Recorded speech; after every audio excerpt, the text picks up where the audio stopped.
We can still see you on the Roll20, by the way, just in case that's a thing.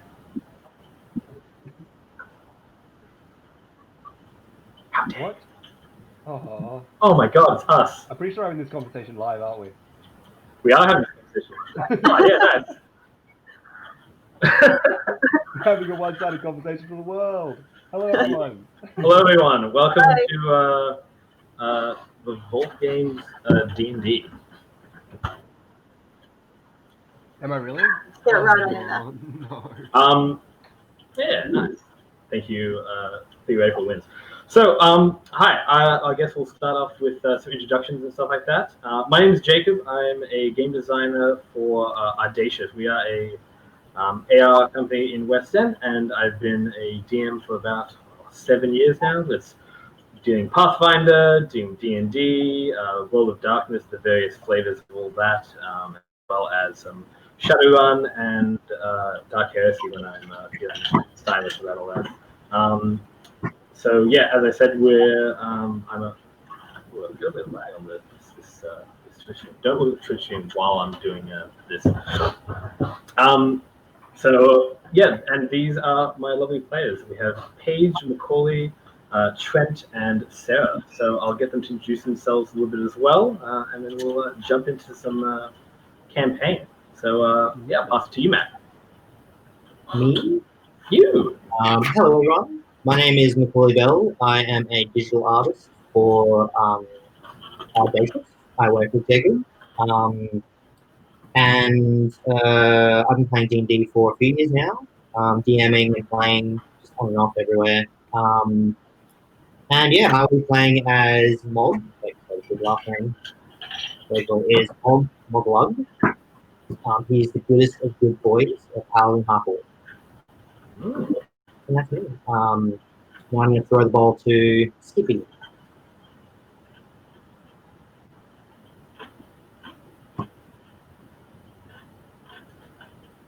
We cannot hear you, Skippy.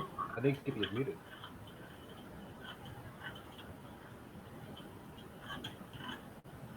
Hey, Theo in the chat. Hey, buddy. Not here. Nah, she's definitely. Sarah is definitely muted. Definitely muted. Love that. I think she did the hands of like, I'm reconnected. Was everyone just watching? Hello. All right, we might pass over to Trent instead. Trent, will you take us away? Oh, well, hello.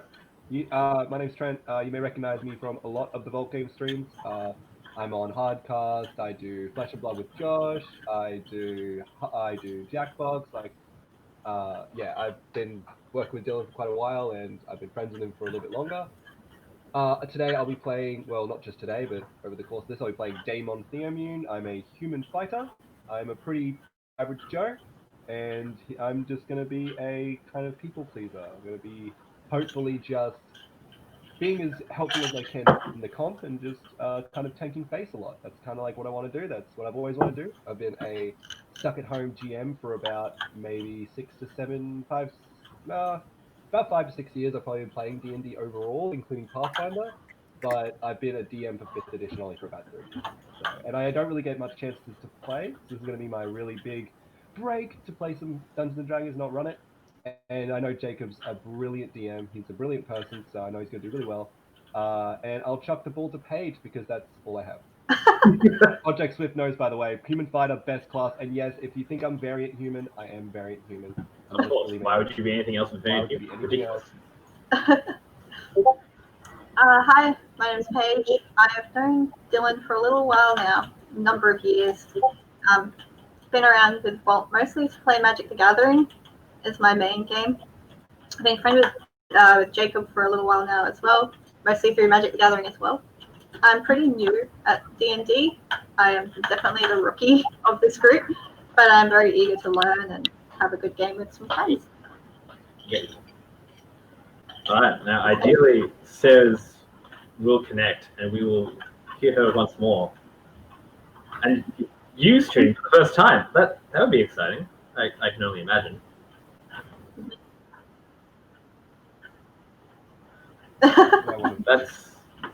That actually is not too bad. Secret voice from the corner. Yes, interpretive dance for Sarah, I would say, would be the best best way to introduce yourself, I think, to the stream. She could play the entire film Shrek 2 through her webcam to introduce herself. Oh, that's true. Backwards, in Yeah, fact. that could work. I did think of there was a fantastic Tabaxi name, which is just the song Smash Mouth backwards as your Tabaxi deed name. I'm pretty I sure do the like that. soundtrack. I'm pretty sure the soundtrack of Shrek 2 is a tobacco. Hello. Yes! Oh, woo! Party's here. The party has arrived. What? It was. Right. I'm not going to explain what just happened, but we're back. Yes. So it is over to you, Sarah. Do introduce yourself to the stream so we all know your lovely, Fuck. I don't know, personality or something. Yeah, so I'm Skippy, a little bit green. I haven't really played much Dungeons and Dragons, but I have played other systems and a Pathfinder with Jacob and whatever. My little is Gloria, a tiefling cleric that is interested in the darker things. But I swear she's totally lovely. No need to worry. And yeah, keen to get into it and not fuck up my audio again. Ideally not. As you will note as well, we apparently are a mature D&D stream, so that's kind of fun. We can say swear words like adults. As a treat. As a treat, just for us.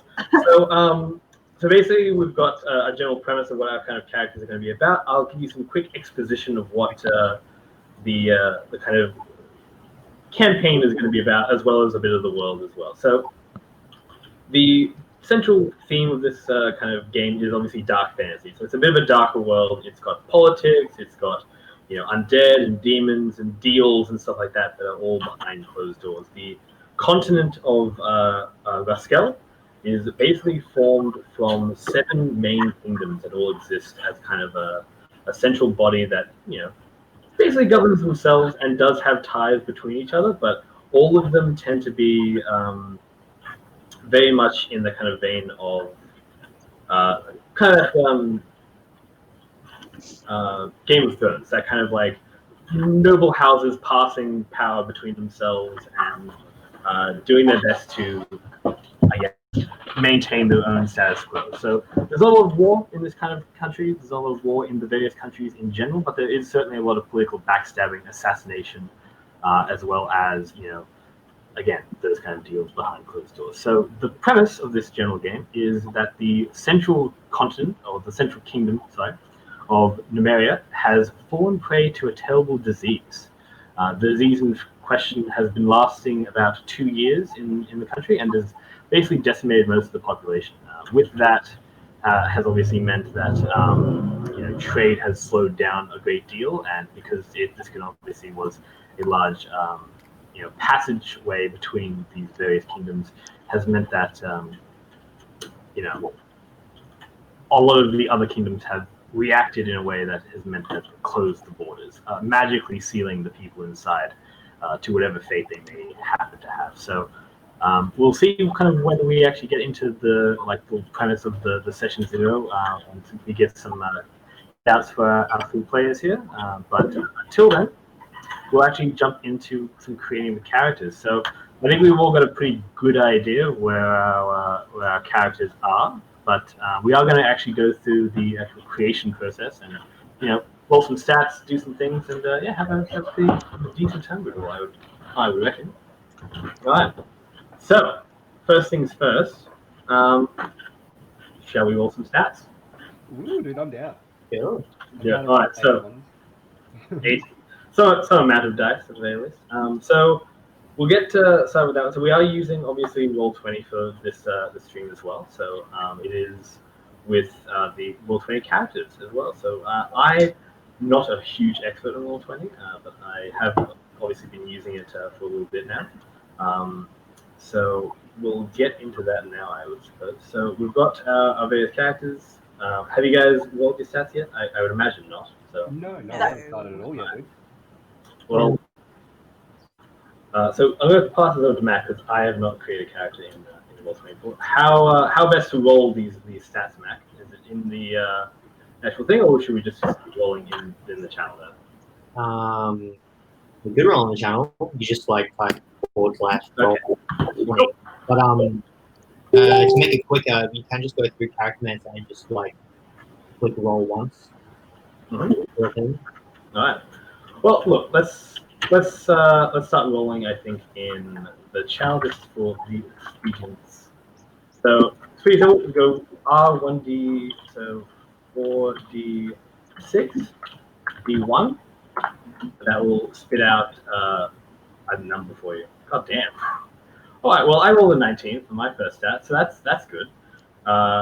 Just do that, and you'll be fine. Oh, actually, wait. Did I drop one? Oh, yeah. No, I didn't drop one. Didn't drop that. It was 16. 16, which is still Oh, very 16. So good. Yeah, I'm the best. So what was that again that we have to type? So you have to type /roll and then do 4 dices. There you go. And then you press D1 at the end, and then you'll drop the lowest one. So you got a. 4D6. There you go. Ooh. All right. That was a really good roll. It was a really good roll. All right. So we'll do it one at a time, and we'll count down. You can keep those first ones you just did then, but we'll start with Trent because he was the first one to roll. So we'll go with that one first. So you got a 15 for your first one. 15 for my first one. So I'm probably going to throw a 15 into my constitution. Alright. Then, so I'll just roll all my stats now. Here's what I'll do. I'll Yeah, go. do it. So it's 40, 21.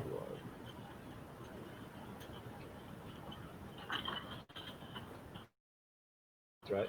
Yeah, I usually 5 at once. So cool. So I go into my character sheet. Let me bring him up. Okay, so I go 16 in strength, 11, 11, 7, and 12. So 11 in dex, 11 in wisdom, 12 in charisma, and then 7 in intelligence. There it is. All right, that's my stats. Rolled up. My Nice. base stats at least. Not too bad. Nice little cheeky 7 there. So who's the next one? Paige. You started with 17. A cheeky and very exciting roll, but I don't know what I pressed there. I'm sorry. I was trying to look at how I edit this character sheet. So 17. Okay. I'm hoping to play a sneaky rogue. So I'll probably Yes. go into dexterity is probably a good.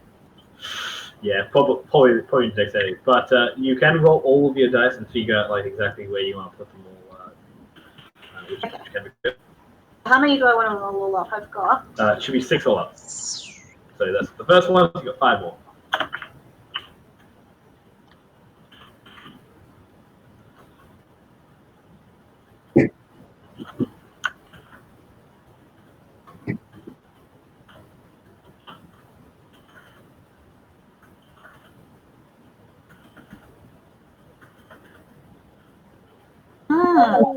Oh, damn!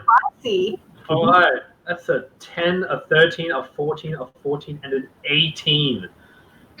Dude, Jeez. that's wild. Okay. Unstoppable. Yeah. I think that 18 is going to dexterity, my dude. So, rogue for tank.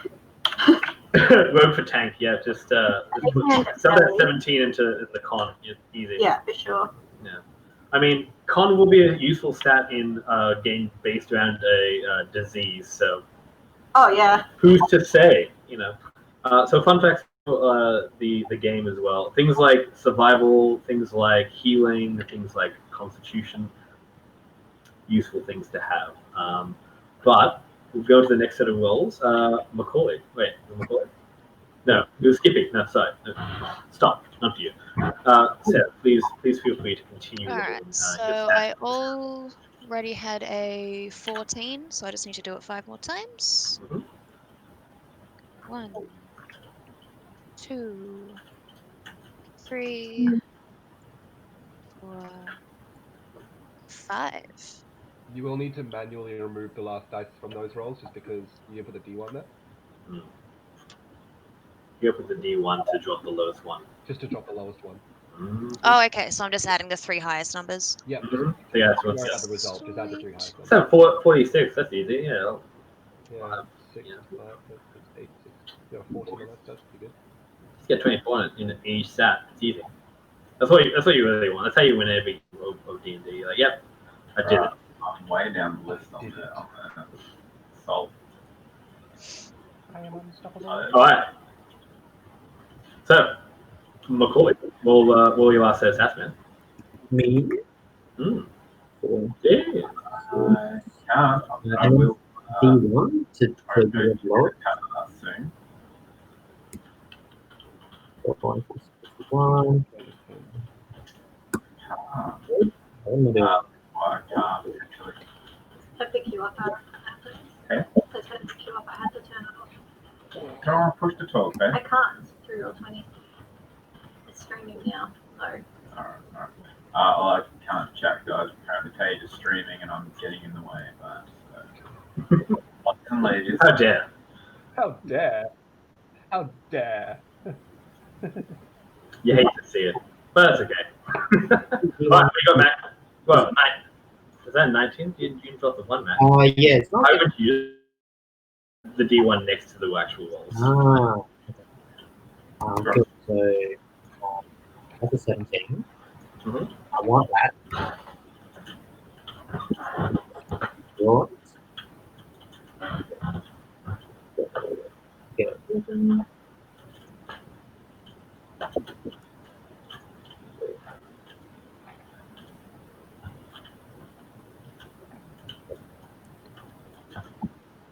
Okay, cool. Yeah, nice.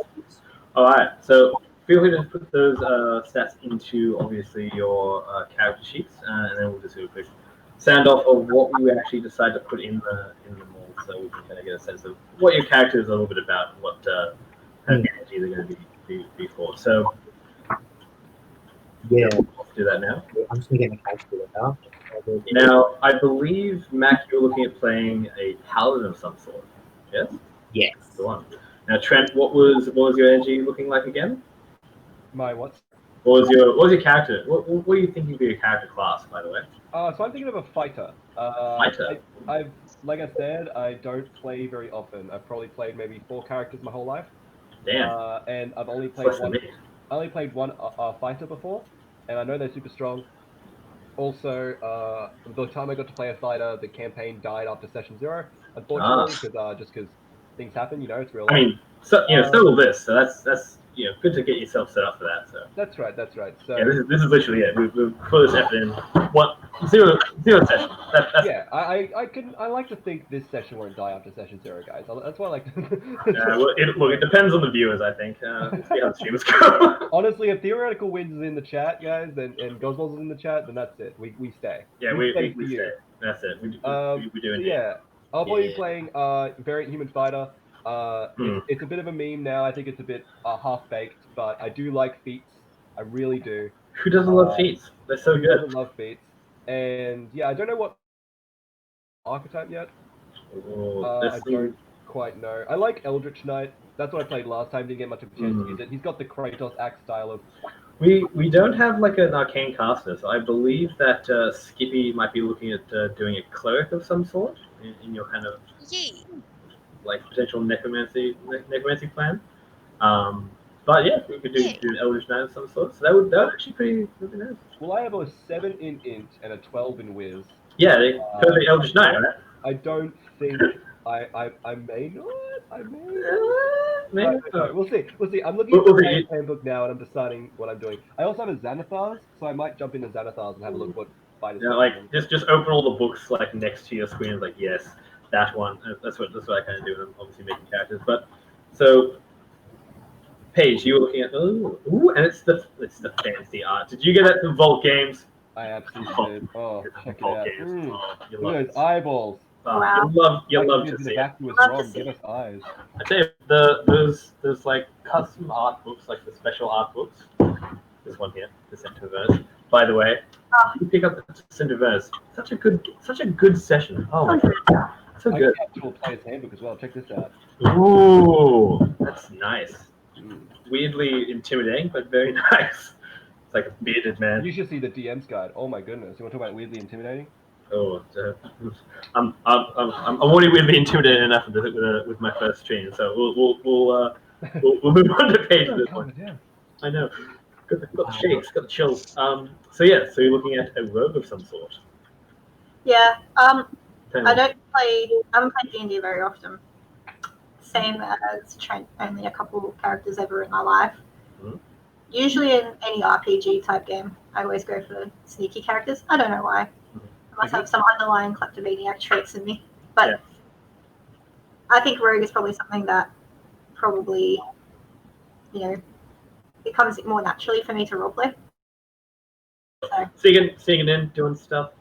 So what kind of, like a pickpocket, more of a cat burglar? Like what are you doing? more neutral. I have a really hard time roleplaying like bad guys. I don't like making people sad, so Don't worry. This I've had a penchant for DMing where characters don't start off bad. No. But slowly, as the gears grind them down, they're like, why? Over multiple bad decisions, you're like, oh Yeah. yeah, I'm the bad guy now. Yeah, mutating people, removing their limbs. It's classic. Terrible things that just make them more terrible. Bad guy stuff. Mm-hmm. But yeah, the general vibe is just a little bit of sneak as a treat. As a treat, yeah, with an 18 of dexterity, because Oh my god. you don't need too much of it. No. So Skippy, tell us of your character's juice. So yeah, Gloria ideally wanting to start her in Numeneria. Oops, sorry guys. Because she ideally grew up from a family of healers, which family perish because of the disease. She's keeping up the work, but being surrounded by death so much. You're absolutely able to not necessarily per se start in, but you can be from Numeria and have a better sense of what the country might be having gone through the last 2 years with the plague and everything. So there are a lot of healers and a lot of clerics that are now being brought into Numeria, because obviously it was a kingdom that have a decent amount of money to throw around to try and solve the issue, but there were complications that seemed that the disease or the illness was a bit more magical in nature than was first thought, and then subsequently became more difficult for each passing cleric to kind of generally heal. So that could be a huge part of your character's backstory. Potentially, you've maybe to find new companions or adventurers to assist you in maybe getting back your lost home or something to that degree. Yeah, I think for sure focusing on just curing this thing. I think that'd be very integral. But having lost everyone from this disease, it would make sense finding a new group of disposable peoples to help me out. Disposable peoples to help out. I see. Sorry, I stuttered. That's so good. Disposable. So you're obviously being a tiefling, yes? Yes. You were saying something about maybe being a tiefling. So how do you think being a tiefling has affected your life and your time in an area? I imagine there would be a lot of prejudice. Yeah. But I also think it ties in fairly well with full of good intentions, but there's this underlying draw to something that's less than good intentioned. So I'm curious to see how the RP plays out and finding the middle ground between life and death. I think that's definitely something we're going to try and work on, I think, in this session. So we're going to try and figure out like a little bit where everyone's at and what kind of game energy you're going to all bring to this kind of campaign, because it's not just a mere campaign. I'm not just going to be like, I can murder you all to get the gears and take off your fingers. I might though. But it is obviously something that we want to kind of work on together and kind of get this world all kind of fleshed out with your own stories and stuff like that. So so with that, and being a tiefling in Numeria, we can probably say something to the degree of like you were someone very skilled as being a cleric, potentially, and were not treated very well, but because you had such a valuable skill set, because you were raised in potentially a nice family, this comes down to background stuff as well. We can kind of touch on that stuff as we kind of go through it. Like, it could mean that you're from actually a prestigious family who might have done a deal with the demon at some point, and subsequently you were born. Yay! Potentially your parents could be tieflings. You could be like outcasts from society, but because you're got more powerful blood, you've managed to make a go of it and become reasonably successful as traders, merchants, or wizards, or clerics, or something to that degree. So there's some options there as well. There are three kind of main. There are four kind of main groups that exist in Numeria. The first being the Oracles of St. Alban. They are like a religious order of paladins, knights, and clerics who are all dedicated to a god of basically foresight and glory. It was kind of said that in times past he was ignored by people, and subsequently very terrible things happened, and he elected to ignore them to do the right thing. And from that, his kind of church has grown and grown and grown to a kind of zealot order that dispatches the sick and the dying, and any issues that come up that are not for the good of all. Their idea is good. They have a goal of being good, but they do kind of come off occasionally as being a little bit too lawful evil in the pursuit of what good is. So that kind of dynamic there.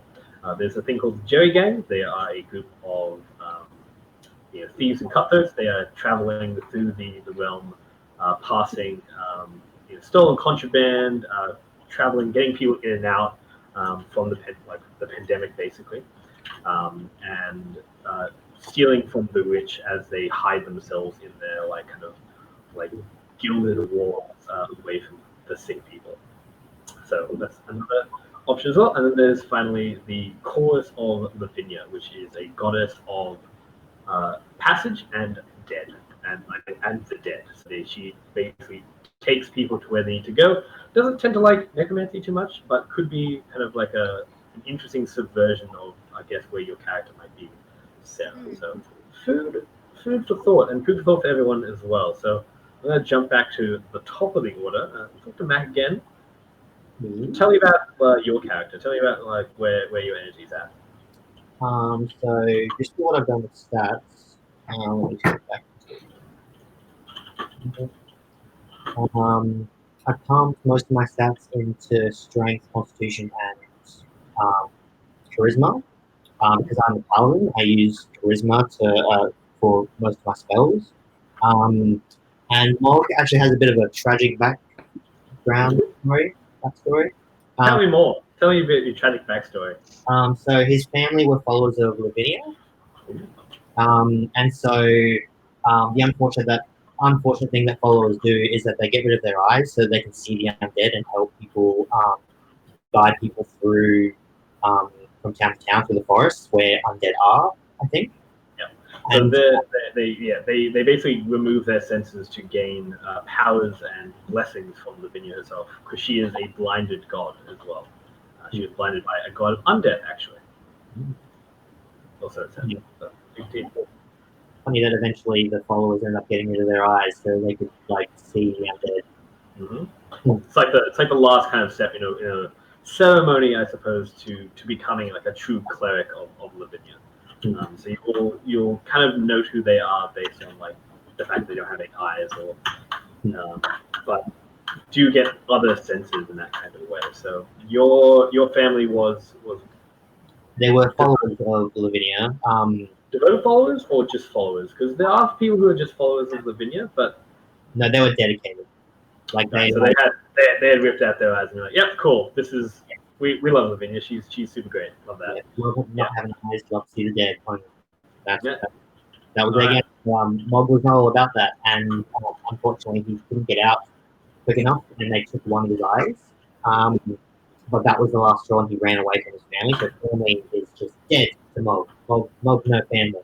The only in that kind of context, where as a paladin do you feel that has positioned you now? Are you a paladin of Lavinia? Are you a paladin of your own cause? A paladin. paladin dedicated to Albion. Is it Albion? What's his name? Anathar? The goodest god of glory and good stuff. Yeah, Yeah. that's the one. So Vanathar is another one of the gods. He is generally associated with light, order, and war. He is like their kind of title.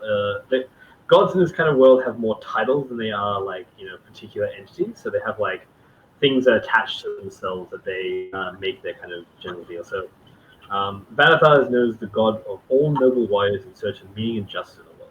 His clerics are usually paragons of duty and honor, and honest intention to make the world a better place in their absence. Their devotion to the goodness and courage finds most of them are usually, paragons of the noble court. So the actual, I guess, pantheon of gods is what's called the divine court. It's a courtroom of various gods who fight as kind of the world below them for titles and power and do their kind of games to achieve those kind of things. So that's kind of up and down how the gods of this world kind of tend to operate. So you're a paladin of Vanathar. You're looking to right the wrongs of the world. So Yes. were you pushed to a wrong?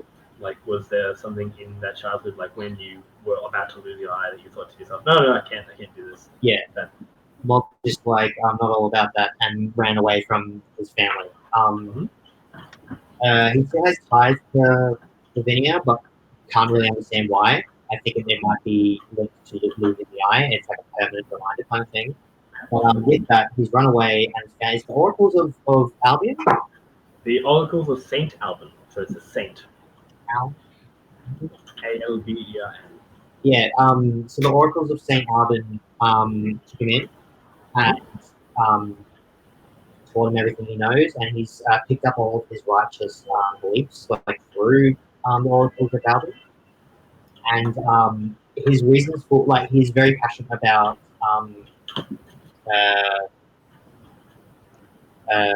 a cure for the plague. He has personal reasons why he wants to get rid of the plague. Okay. And that's Mob, the righteous good boy that's running around trying to kill the world of plague. So where do you think your righteous good boy is from? The north. He's not sure where his original family's from, but around the Highland Courts. The Highland Court. His knights were from, kind of thing.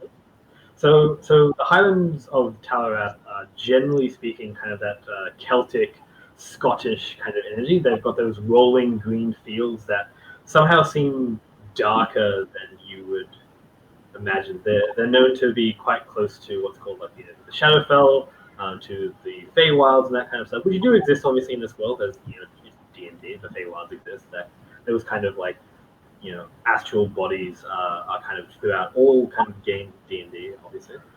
So those do represent themselves in the Highlands specifically. So, that could be from where you are. Like they've got those kind of rolling hills. So there's a lot of provincial villages, and there's a lot of obviously devoted kind of people in there.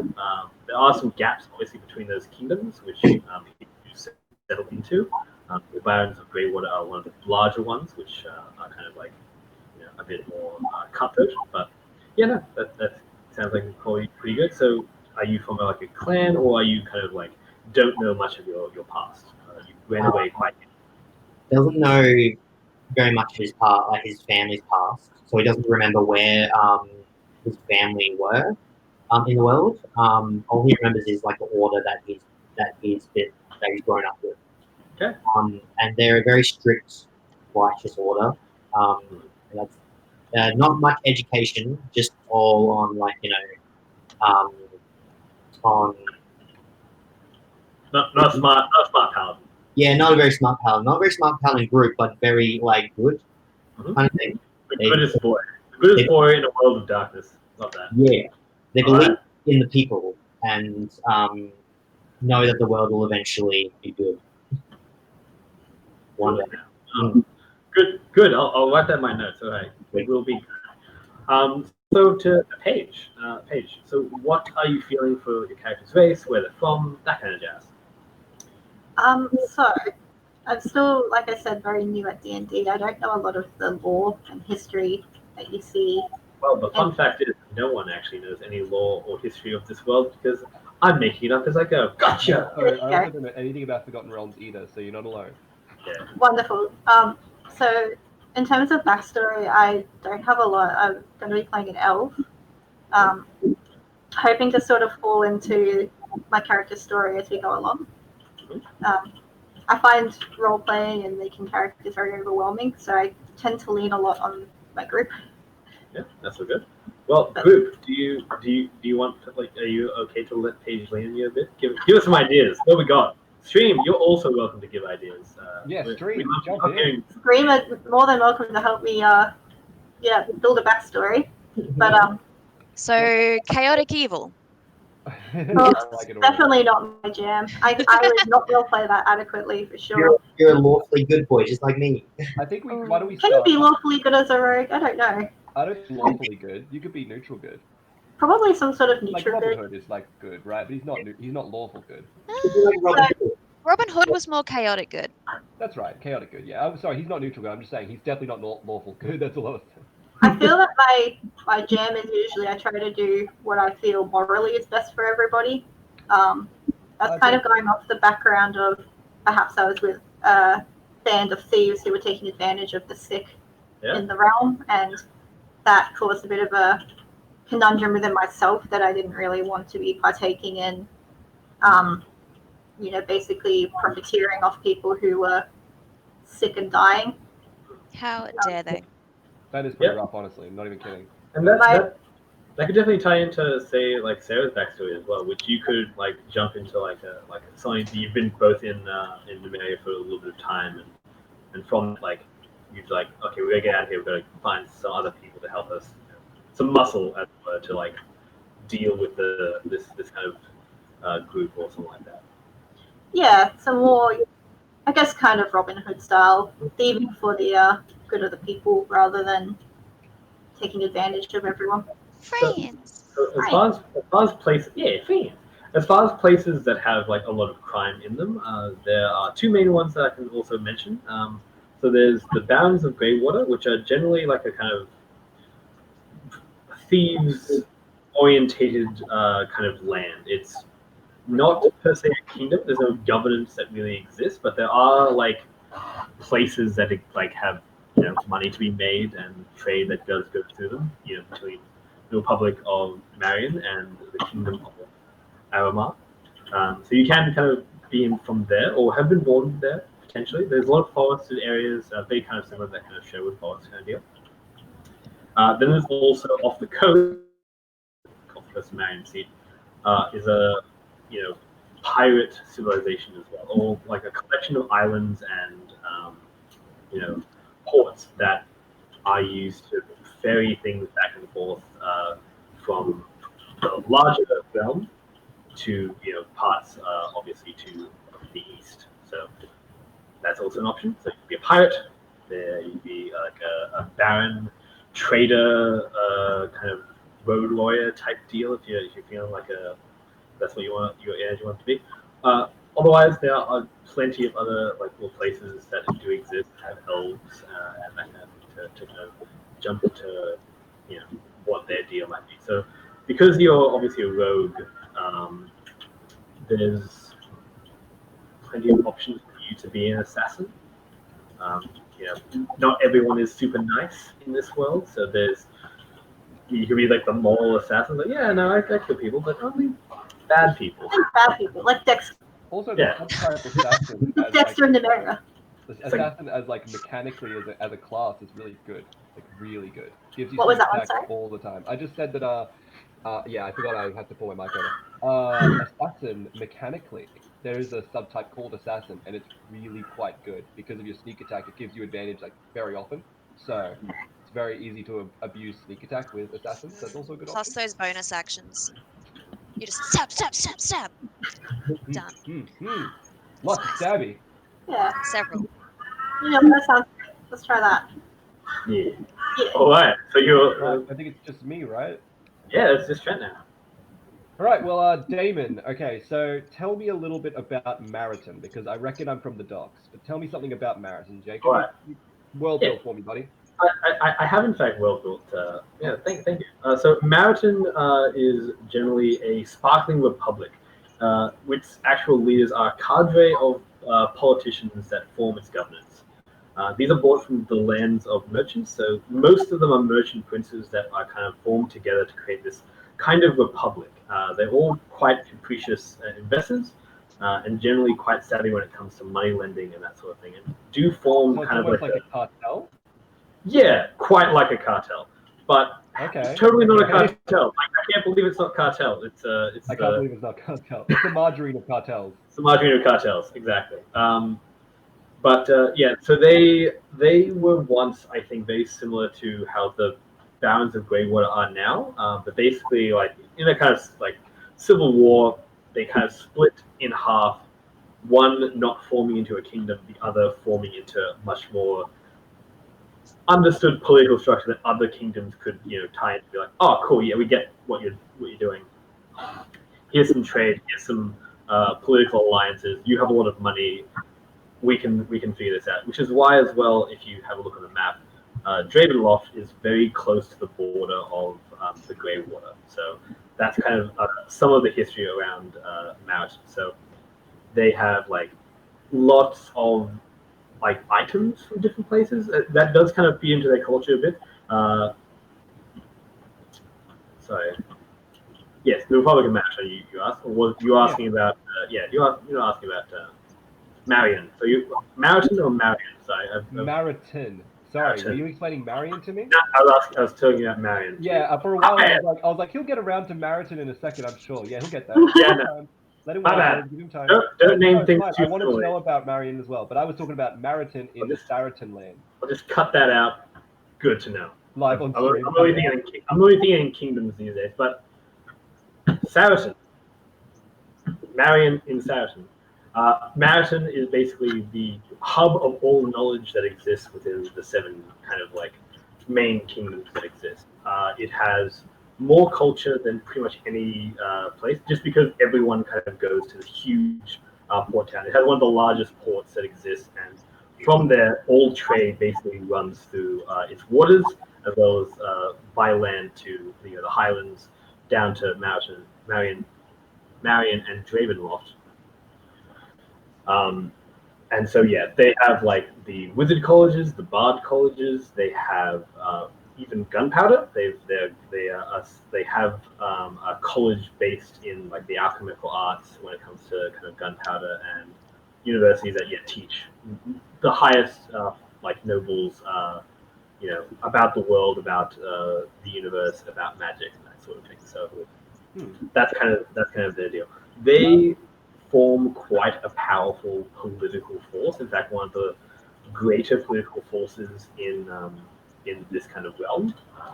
And so that's kind of their energy. And with that as well, obviously exists the fact that there's wide scale sweeping corruption pretty much everywhere. There's like espionage acts that people try and steal, like scientific papers and knowledge from secret vaults that are throughout this kind of city. That makes sense. Saraton as a kingdom around it, is that like farmland at all? There's a decent amount of farmland. It tends to be a little bit more to the west, so that kind of larger Going towards that other kingdom, right? Yeah, going towards the other kingdom. Yeah. Well, so I would say, because Damon's going to be a pretty down-to-earth guy. He's not super intelligent. He's been raised on a farm by his parents. He doesn't have a tragic backstory. His dad was an adventurer, and his dad told him that he didn't want Damon to be an adventurer. Refused to let him do anything that was like sword fighting, or refused to let him do anything.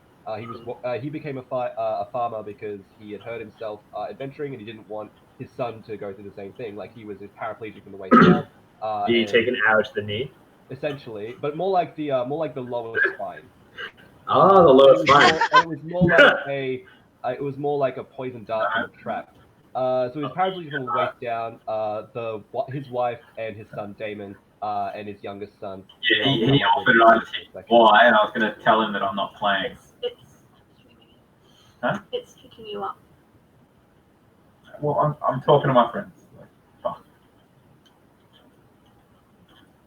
Okay. Whee! So Damon will be. So Damon, yeah, he grew up on a farm, like I said.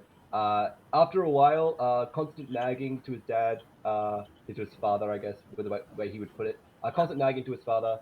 He eventually gave him his sword and sent him to the kingdom of Mariton, which they don't really know much about, to become a guard, so we can learn what it's like to get into like fights and such.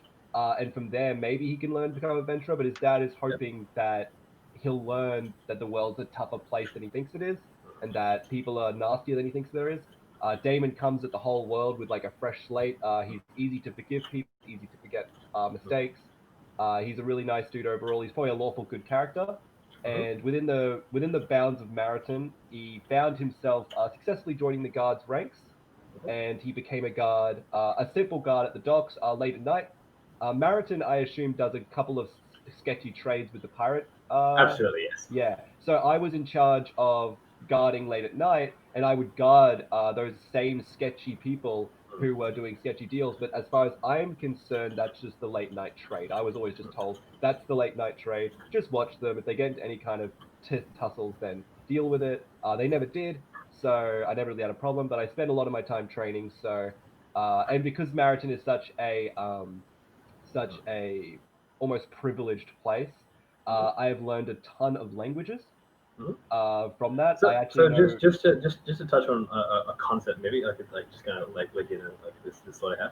So with your father being an ex-adventurer, obviously kind of like having done his adventuring gig and then become a paraplegic because of it, or to some extent. Rest yourself. What? Yeah, God rest himself. Yeah, yeah.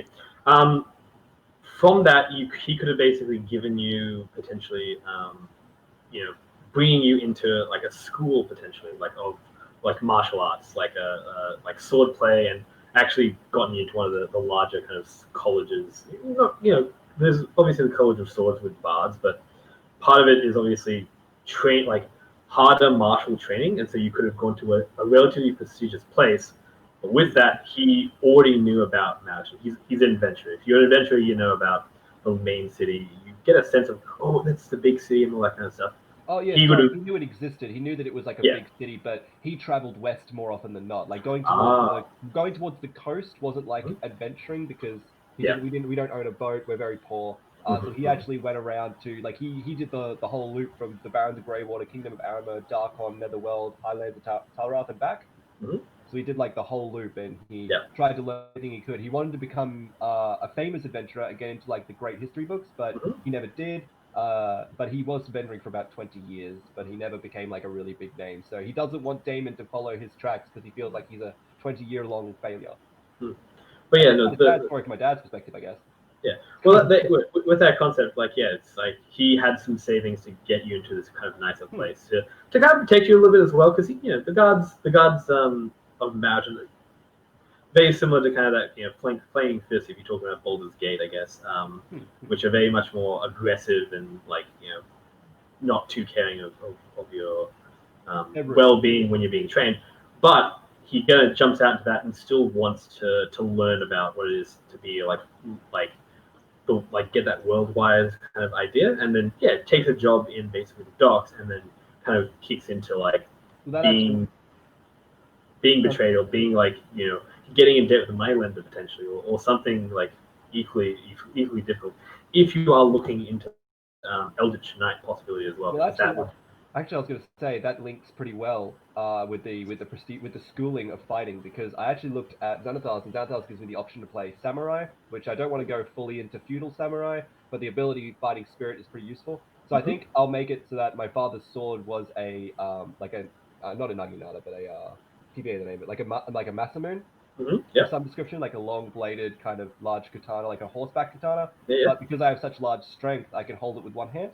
And I hold this really, really long, Masamune style blade, and I learned how to use it effectively from the fighting skill at Mariton. That's where they saw me with this really exotic weapon, and they knew that wouldn't work because all the guards just carry iron swords, and iron shields. And they carry the most basic of weaponry on them, but they are in full plate, so obviously they're not taking much damage anyway. They're not really worried about any huge issues at the moment outside of the underlying political struggle. There's that everyone's kind of on edge, except for Damon. He has no idea what's going on. So with the prestigious school, I learned a lot of languages, and I learned from my masters, and I learned how to use my weapons. So my whole thing is that I've now realized that maybe the kingdom itself isn't to blame for my father's failures, and that if the kingdom itself is suffering, it's my duty to help save it. So as far as I'm concerned, I'm doing this all out of duty because I need to I want to put my name in history books like my father was trying to do. Such a good party. So good. We all just being all I'm good. happy. I like good characters. I don't like evil characters. I'm not into that. So that's personally me though. That's personally. Evil characters are hard. I definitely. They work in their own situation, but when you've got one evil character in a party of whatever, it could be a big issue. So I just don't want to. You're definitely morally grey. Well, morally grey is always fun, but taking that to the realm of evil is a bit hard. I'm playing in an evil campaign myself actually. It's good. It's it's quite good, but it's definitely a decided dynamic that we sorted out before the game began. I think if everyone is evil, it works, but if you have outlier, it can be an issue. I think even that dynamic, like as I was saying, dynamic is something you want to strike with that session zero. This is why we have these session zeros as well, so we can get a sense of what our deal is. Yeah, absolutely. Cool. I think the only thing I want to mention as well for Damon is just that, as far as the morally grey area goes, he's learned as a guard to turn a blind eye to certain things. He's learned that if he doesn't like looking at something, he can just turn around and it's out of sight, out of mind. Yep, that's a good one. But outside of that, he's probably not going to be doing anything morally ambiguous. He's probably going to be always looking for the right thing to do and to help the right person and to do it as not as swiftly, but as efficiently as possible. Not my circus, not my monkeys. That's the one. Yeah, exactly. Nice. Yeah, not my circus, not my monkeys. I'll turn around on this. But so if I had if Paige is doing something a little bit sneaky, and I don't think it's very morally in my ground, I could just turn around. I really do. I also have a full face mask that I wear. It's gridded. Well, not gridded. Sorry, it's vertical lines that shred down my face. So you can see my face through it, basically, but I wear this at all times, so you can't see most of my facial features. Man in the Iron Mask. The Man in the Iron Mask, kind of, yeah. Very Yahagul. So, that's me. Cool. Very, very exciting. All right, so I think we're coming into so we've got a kind of sense of our characters, we've got a sense of our classes. We've got a sense of kind of what we're doing. How are we going for making the actual sheets? I'm having a quick look through your character sheets. How's that going, team? I've got my stats down. I'm just writing down my abilities, so I know my feats and such. And then, that's all I have down is that. The only thing I don't have down really that's important is we should roll out, before we jump off, we should roll our hit points. Sure. So we should, don't forget, level 1, you start at the maximum, and then you gain 2 hit dice because you're leveling up twice. And then, so you always try to take the even amount of hit dice. You take the average, rather, sorry. So I think it's 1 plus the roll. Yep. Whatever half the roll is plus 1. Yeah. So do you want us to just take the average? You don't want us to roll? You can roll if you want, but that's risking for the biscuit. You get extra hit points potentially, but that's true. Cool. Let me have a look at Fighter, because I think Fighter is 1d10. I'm very fresh at all this. I need to be walked through. Sorry. That's so good. That's so good. All right. So you're in the I'm in the character sheet. I'll bring up the player's handbook now, and I'll tell you what how hit dice operate, right? That's good. So yeah, I forgot how to roll. Actually, I don't need the base. So it's basically based on your class. So it'll just say whatever your hit dice is, that's how much hit points you start off with, plus your con modifier. So you're a rogue, right, Paige? Yeah. So I bring up rogue here. Thank you. No problems at all. So rogue's hit dice is 1d8. So you would go with your first level is 8 plus your con mod. So your constitution modifier, what is that number? It is. Is that the number above the little one I put in? Yep. Yeah. It should be the smaller number. It'll just say plus 1 or minus 1. Sorry, because I rolled focus. Yeah, you did. So 3. So your first hit points will be 11. Okay.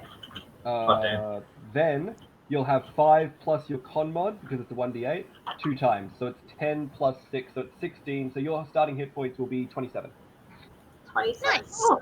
And you put that under where it says hit dice, is that correct? It says hit point Alright. maximum, and that's what you start. That's where you put that. So hit dice, you'll have 3 hit dice. should say and- 1d. 3 Yeah, and 1d8. But Yeah. it should say that in your character sheet anyway. Oh, yeah, I see. Sorry. Yeah. So hit That's point okay. maximum, you're right, 27. 27. Right.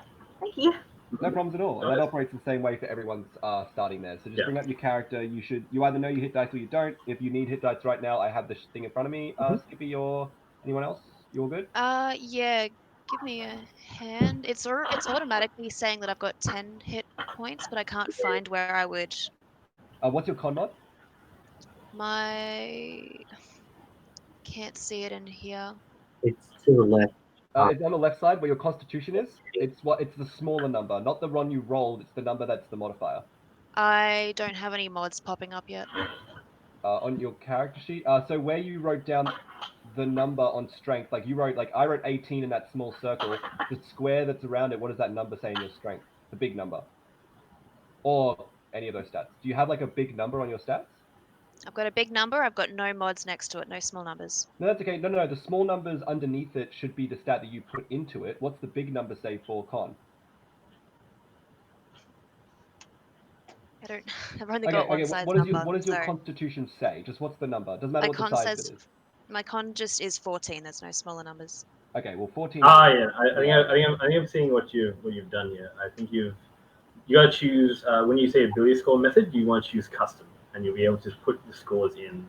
Yeah, you should be. Yep. Sorry. Don't let the. I don't like the character mancer personally. I think the custom input is going to be a little bit easier for us. Just because we're Yeah, all I new to did it. custom. Oh, okay. Yeah. Well, then, So you should just put the numbers in. So what was your strength? Like I can also save it. that's right. So your constitution is 14, which is a +2 from memory, right? Like. 14 Yeah. is a +2. Yes. +2. So you will start with your hit dice and you're a cleric, right? Yes. Let me go to cleric for you. So cleric, one more page, has a 1d8 again. So you will also start with 8 plus 2, then 5 plus 2, and 5 plus 2. So 14 plus 8 plus 2. So 24 you'll start with. Cool. There you go. Thank you. Sorry, I did that math really quick. Sorry. Basically, it means that you'll start with your max at first, which is 8 plus 2. And then you'll gain 5 plus 2 twice, because you're on level 3, and you leveled up twice. So you gain 5 plus 2 twice. We're on level 3. Okay, I've been doing level 1. Ooh. Yeah, level Sorry, 3. Jacob, I'm not wrong, we're level 3? No, we're level 3. Level 3. Okay. You get an uncommon magic item as well. And you get an uncommon magic item, that's awesome. I hopefully can find some kind of Masamoon in the uncommon item. Can confirm.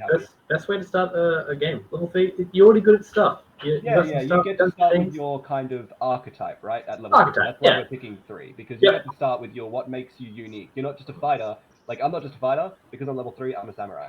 So that's like samurai. Yeah. Cool. And you get a cool item as well. Yeah, the uncommon item is really cool. That's a really cool thing. Am I the only one that's level 1? Is everyone level 3? Yep, everyone is level 3. Everyone should be level 3. All level 3.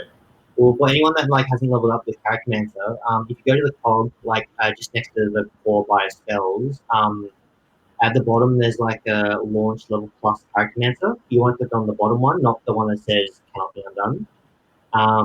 Yeah, definitely don't do the thing that says cannot be undone. Yeah. Cannot be undone. If I've ever seen one. Yeah, and that's how you level up with Character Mancer. Mhm. It'll take you through and ask questions. What do you want to be when you go up to level 2 and then 3? It is 2 in the afternoon and my room is so dark. Give me a second, guys. You gotta get an extra light. What? Actual sunshine? No! When you go into that little cog and it's got all the stuff under there, this is very confusing. So it's at the bottom right. Yeah. There's a bit that says level up plus Character Mancer, but there's 2 buttons. Oh yeah, don't press on that cannot be undone. Yeah, don't do that one. Don't do that one, no. Do not. So you click watch level plus Character Mancer. Yes. I'm not going to lie to you, when it comes to newer players, if you're new to building characters, I really do recommend the custom just because anything that helps you do it through it will... I've found from my experience, players who use apps or Mancers usually, because they're not actively and manually doing it, when it comes back to referencing it, it's harder to reference. So That's been my experience as well. Yeah, and But definitely like everyone out there. So if you're having problems with it, just don't stress too much.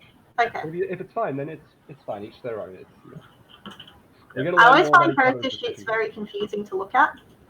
I think as well with character sheets, they're definitely like making the character is the hardest bit of the D&D game. As soon as you made the character sheet, you're like, yeah, no, cool. I understand how this works now. I'll just keep playing this fun game, and it's not too much of an issue. Luckily enough, we do have plenty of time to kind of in between to troubleshoot any issues that we do have. So it's not too much of an issue. But I think getting the core ideas of what our characters are about and their relationship to the world and to each other is probably what's going to be important. So I'm seeing that we could probably get some kind of ties started to like be decided. So you'll be kind of finishing up like the skill stuff in just a little bit. You're gonna have to make some decisions about those, which is going to be usually pretty handy. And then we'll go into backgrounds. Now, backgrounds do kind of form, I guess, who your characters were and how they've come to be. They inform stuff like society and your ability to interact with it.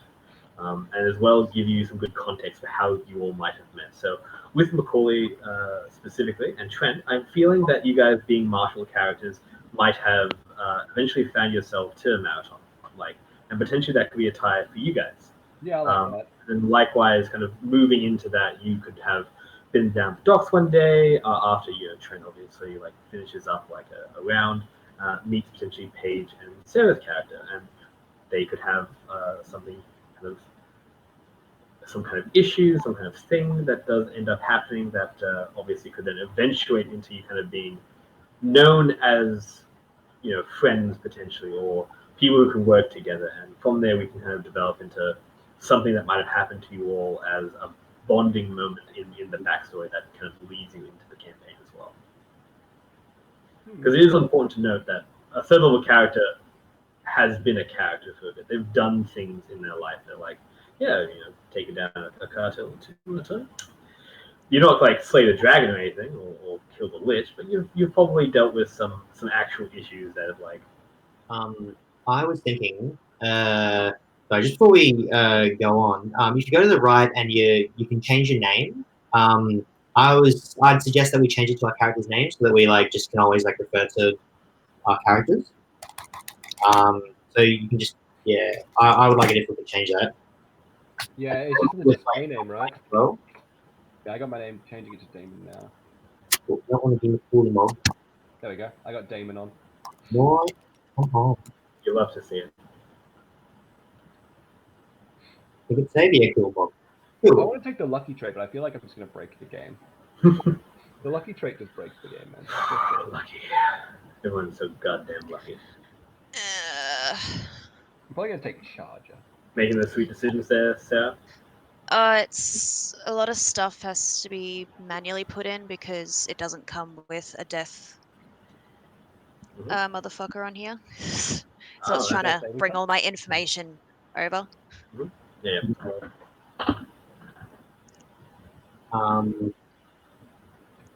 Is it like a spell that you're trying to come in that bring it? Oh wait, right, yeah. I think that the Roll20 character Mantle or whatever is a couple steps behind. It hasn't been updated with the other expansions that have happened yet. Well, I got the death cleric info from the Dungeon Master's Guide. You can just hold on to that information as a separate thing, and all we just need are the stats and stuff like that in this one, because those are what we'll be rolling. But if you're doing spells or if there's any effect, it's more so trying to bring spells into this sheet. Yeah, okay. I don't have spells. Ah ha ha ha. Yes. You'll have to put up with me. I've never done magic before. Magic's good fun. That is good I'm fun. a big warlock player. I like to play warlocks because they're just silly.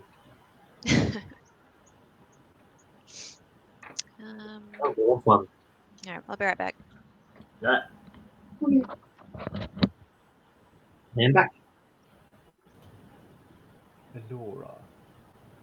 But I was thinking, Damon, Yes. that so my paladin order are scattered around the world, around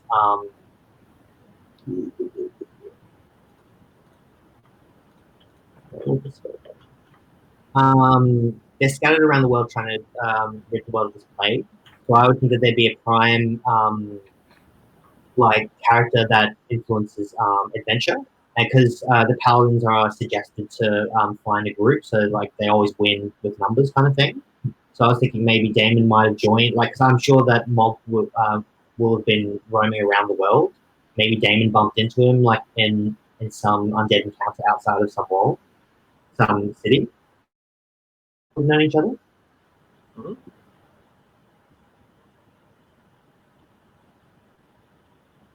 What are you thinking, Damon Or Trent. or Trent? Sorry. I was working on my character. I thought you were talking to Jacob. I'm sorry, man. Run that by me again. That's right. So I was just I thinking was that like, focusing so hard. Sorry. Mog's Paladin Order, like kind of scatter them around the world because their goal is to rid the world of evil and the plague Yeah. being the foremost important thing. So Mog will have been traveling everywhere, kind of thing. And you're looking for adventure, so I would think that my Paladin Order would be like the best chance at like finding adventure, kind of thing. Oh yeah, I definitely have like an image in my head of like my murky town, like my murky docks, with this small troop of paladins walking through like the main kind of like walkway of the town, like the main kind of road, and I'm seeing this like god rays coming down on this group of white knight holy paladins walking through town with their banners and their like they're handing out flyers to people, and Yeah. they're moving through the town on their pilgrimage, and I see them like sparkling eyes behind my helmet, like I could be like that. Yeah, you're already wearing a helmet. You're That's practically right. I think I'm not gonna lie to you. I'd probably just like sneak up behind you guys and just start walking with you. I reckon Mog wouldn't have even noticed that you weren't part of the order until Yeah. like you'd already gone to a couple of towns. You're like, wait a minute. We get like all the way out of town before Mog's like, "Who are you?" And I'm like, Yeah. "Paladin," brandishing my katana. I think Like a sticker of like the holy symbol on his arm. But it's like drawn on. Like a piece of chalk, yeah. Bit of chalk. Mog would have looked at your arm and been like, checks out. Okay. Come with me, fellow paladin friends. I believe you. You wouldn't Oh, lie no. to me. No one would ever lie to Mog. Why would they do that? No one but the undead and evil likes a Mog. Yeah. Well, I am neither of those things, so for Oh, sure. God. I'll like take off my helmet to show Mog that I'm not a monster, by the way. Just put it back on, like Spartan 117 style. Like Yeah. camera pans as I take my helmet off to show Mog. Why do I feel like you two are going to be like yes, we can totally trust this guy. It's like, and then like Paige and Sarah like, he's filled with evil. He's got a dagger in your side, Damon, and I'm like, I think he's a good guy. He has a rat coat. It's a coat made of rats. That seems like a terrible option. Like, That's fighting me, Damon. I think he's Guys, if Damon Good at recycling. with a knife in his Such a back, good guy. knife in his back, I trust him. You know, I trust him. I believe in another fellow paladin. it's like when someone Matt like, a Close, table that good with animals. Come on, guys. You can't be evil and good with pets. You can't. yeah, can't be both. It's a physical impossibility. I just imagine like at the tavern, you guys bring this sketchy as fuck guy. Who's like, this is our new friend. He said he's gonna like show us this really cool thing in the back of the woods. Like, And the guy's like, yeah. yeah.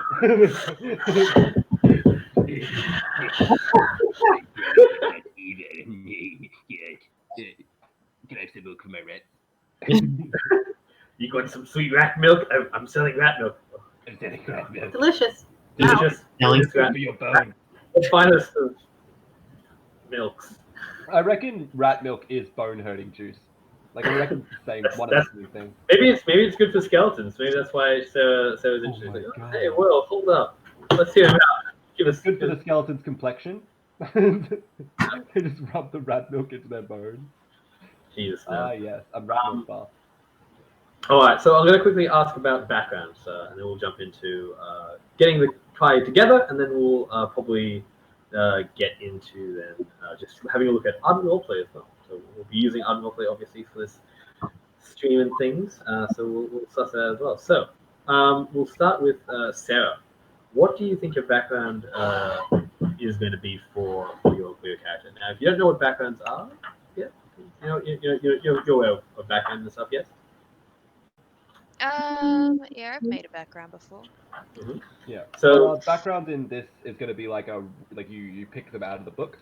and then they'll give you some basic. They'll give you some basic benefit, and they're usually like an archetype. Which if you can, for example, like I'll start right if that's okay, Jacob, just because Yeah, go for it.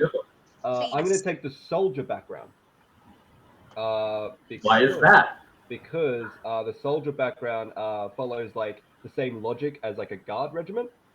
So if I apply the same logic from soldier to guard regiment, and instead of saying that I have some relevance to a war, I just have relevance within the town as a guard. Like as a guard, I have a bit of sway in the town.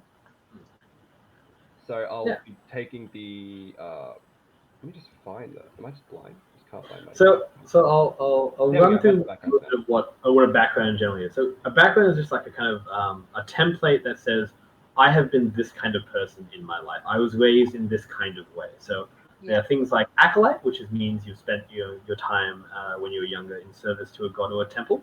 So you know a lot about clerics and religious kind of things, and that reflects in your skills as well. Things like a charlatan, for instance, would be more about like lying and cheating people or getting your way kind of through guile and that sort of thing. You get an idea of how people tick, and because of that, you have things like deception and sleight of hand, and you can disguise yourself a little bit better than other people. Criminals would be like people who have like obviously lived on the streets, like Oliver Twist and stuff like that. You've grown up being able to fend for yourself. And, through that, you've gotten more stealth-based skills, and you know how to use like gambling set and that kind of thing. With that, you are able to kind of contact thieves and cutthroats and that kind of stuff within your kind of sphere.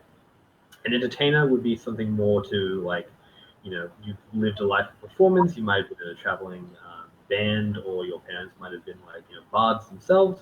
And from that, you kind of understand like how that kind of life works and where to kind of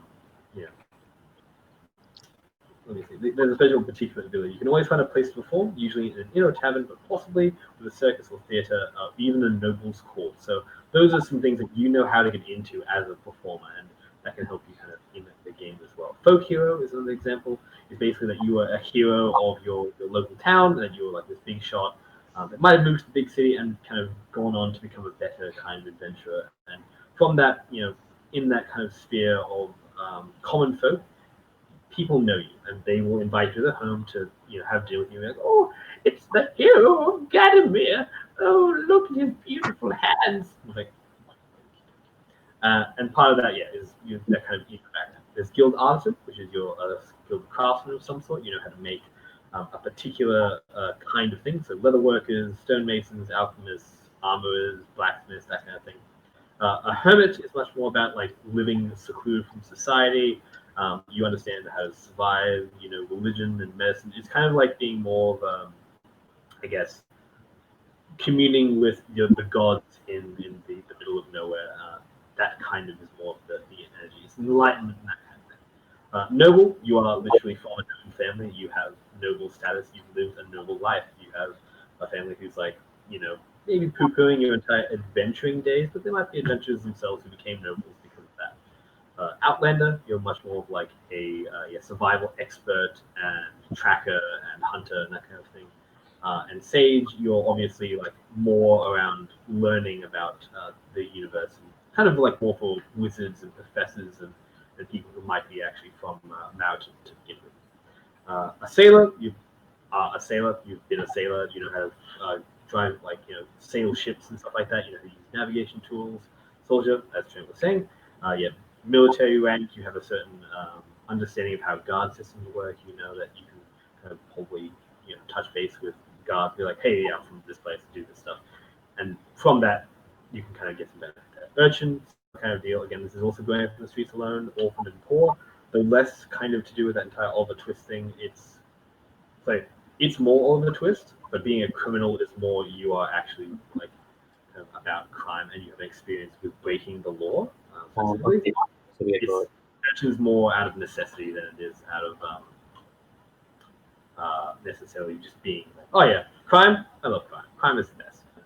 There are other options for background, but those are some of the examples at the very least, and we can kind of sort some out that are going to fit you guys a bit better. There's like stuff like pirates and fishing and all that kind of stuff. So yeah. What was Info undercommon speech? Sorry? What is undercommon?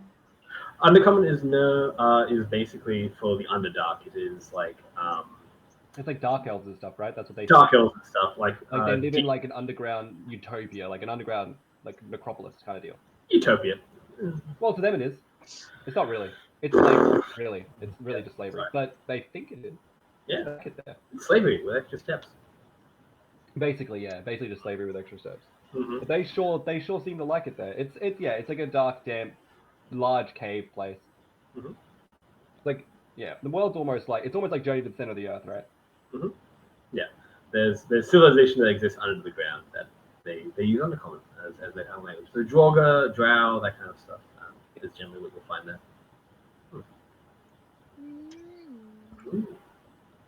All right, so we got Soldier for Trent. He's a good energy. Again, yeah, if you can't like the this is another thing I want to mention as well. The backgrounds, you may not find like exactly what you're looking for in the backgrounds. You know what I mean? Like the backgrounds don't cover absolutely everything. So for example, like I'm just gonna change my floor up because the floors for the soldier are all very directly conflicting with my character's kind of overall thematic. Like I want to feel like I'm a very nice guy. I don't want to feel like I'm very troubled. I don't have a troubled past, and I think that's what kind of parallels me to Mog. It's kind of like that's the dynamic of our relationship where Mog sees like I'm very naive almost in the sense of like how bad the world can be. Whereas the flaws for the soldier are all directly related to things like my hatred of my enemies is blind and unreasoning, or the monstrous enemy we faced in battle still leaves me quivering with fear. I'm going to put as my flaw, I'm naive, because that's more what my flaw is. Like I'm terribly naive. I'm terribly naive of the world around me. Aww. That's like what I would. Yeah. That's what I would put as my flaw. So you don't necessarily like as the only one I would recommend is your ideal. Pick an ideal because the ideals actually affect your character's alignment. Mm-hmm. So the ideals always going to be fine for you. I've never found a background where the ideals are a problem. If you find that, that could be the case, I guess that should be a problem. But yeah, everything else is just fluff essentially, Mm-hmm. as far as your background goes. So you're able to mix and match that a little bit, but do try, just as long as it still makes sense and it's still feasible. Yeah, it should be fine. Yeah. So I'm just letting you know. Yeah, if I tell you my flaw and you're like that's not in the soldier background, that's because the soldier background flaws are stupid. Yeah. All right. All right. So I'll throw it over to Paige. What are you thinking for your background? I heard all of those, and they're very, very overwhelming. Yeah. I don't have the player handbook. Where do I find how to get the backgrounds? There should be. You just Google like D&D backgrounds. Yeah, you should be able to Okay. search D&D backgrounds 5e, and it'd be like one of the Maybe do someone else first. We can do that. All right. Sarah, we'll throw it to you then. Yes, I ended up going with the acolyte. Mm-hmm. However, I feel like not that I'm terribly familiar with Templar and all that. Oh, sorry, ignore that. That's a good. I imagine, considering my present alignment, that would go against the light that, say, my parents followed. I either didn't make that pact with my deity or what have you yet, and then I've been steered in this direction, or I'm a what's it called when you break your oath? Oathbroken? No, I don't know. Excommunicated. Yeah, potentially excommunicated while excommunicated. now that I'm following this path. But yeah, as an acolyte, I'm leaning more towards trying to instill change for the people and the common folk, and very much a bleeding heart. So an at the idea. detriment of myself. So an idea I can give you. So you could have been acolyte for this. Like, were you looking at which one were you looking at? Was the one that you were following the rest of your life? Probably light. Just bring it back up. So like a life kind of light, live, laugh, love kind of god. That was the. Yeah, I'm happy to turn my back on that. Yeah, you're like, ooh, hard path on that one. It was a bit too shallow potentially for what you thought was the reality of the world. It definitely steered towards obscuring the truth rather than meeting it head on, which, death happens. It's hard, but it does happen. So with that, you are being brought up basically to become a cleric of potentially like this order, but Yep. then something shifted you and you went with a different kind of god. So being a cleric does mean that you are worshipping a specific kind of god. One of undeath, one of the like life and death, like that kind of like dynamic can be very difficult to kind of nail down, because undeath, generally speaking, is the manipulation of the soul of the dead, bringing them back where they're not supposed to be, mutilating their corpses and stuff like that to get you to do tasks for them. Yeah. But there are like concepts like that undeath is just, they're not still there. This is new life from death. Yep. Essentially, Optimism in everything. optimism and everything. And part of it could be that a god literally tried to like pluck you out of this kind of clerical order and was like, you can be my cleric and I will tell you all the things I can give you. And he's like, oh yeah, this is all the things I want. This makes perfect We sense. share similar goals. Oh, Yeah. wonderful. And that can be a bit of a thing in this kind of setting, because gods just want to steal clerics from other gods, because they're like, no, you don't need that cleric. I'll take it. So that can be kind of like a bit of an energy that you got a vision from this god of yours that told you like, hey, I see you're having some second thoughts. I'm here to help. And you said, yes. Hey. Okay, that sounds good. Love that for me. That can be kind of like part of your acolyte background. Yep. You, from this one church, but you've now moved to a different one.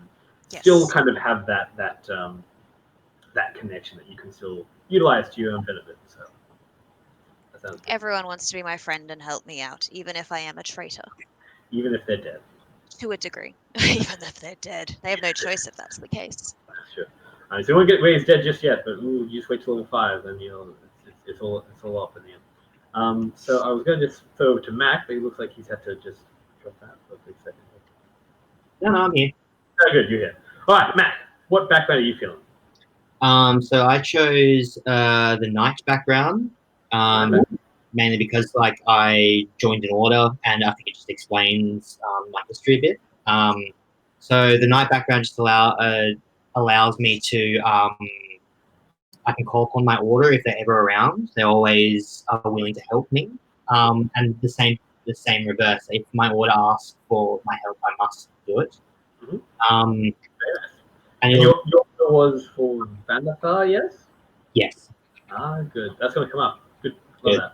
Love that for me. Yeah, cool.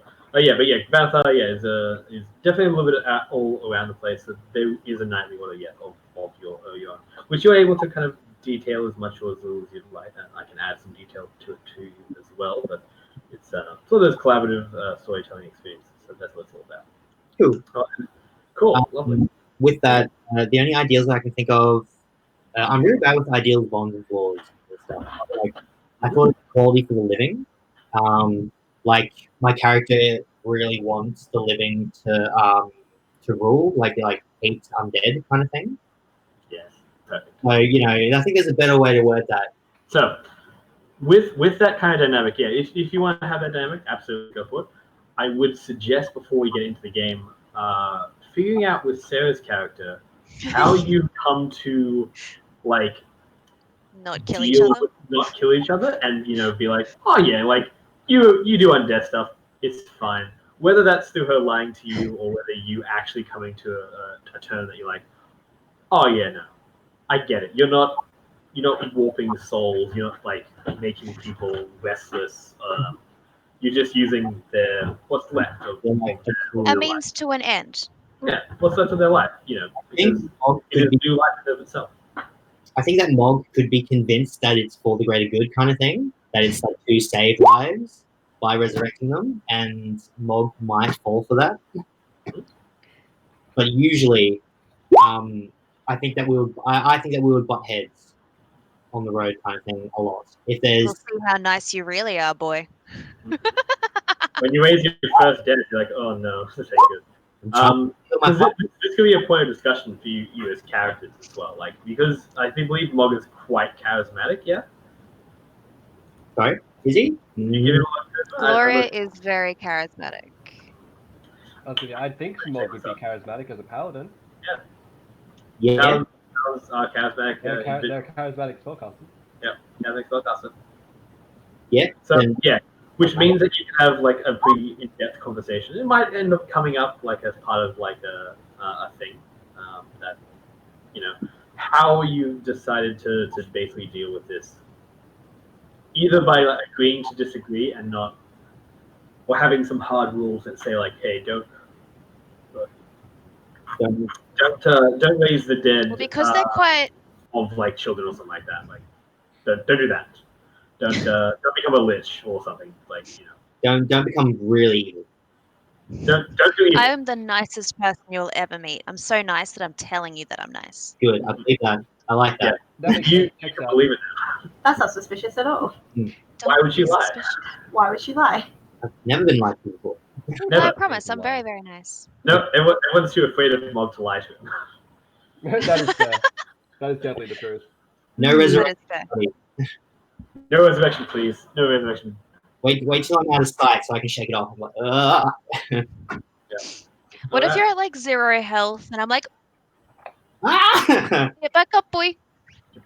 I don't know. Okay. I always forget this god's name. Blah blah blah. Thanathar will resurrect me if that ever were to happen. I couldn't imagine a world where I could ever be not alive. Yeah. Okay. Yeah, sure. A god will just resurrect you because And I'm the douche copter for wanting to be a lich. Whatever. yeah, like, it's.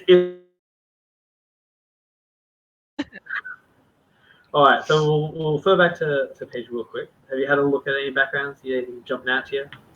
Yeah, I had a little look. I kind of like the urchin background just because of what I was touching on before, perhaps having been with a group of people on the streets who maybe are taking advantage of people who are, you know, not doing so well with the sickness.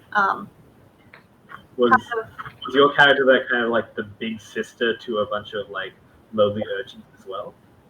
No, I feel like I'm more the younger one. I'm a bit more naive.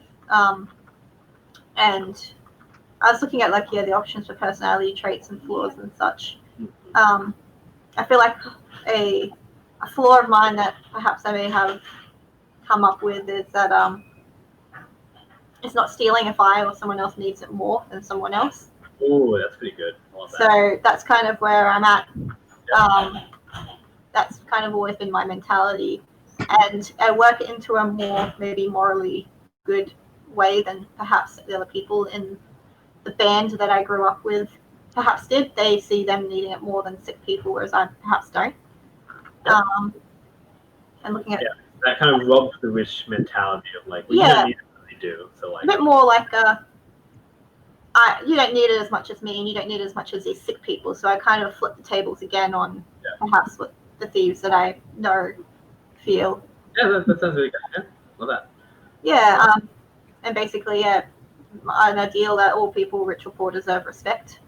Yeah. So. Oh, Greeting Yeah.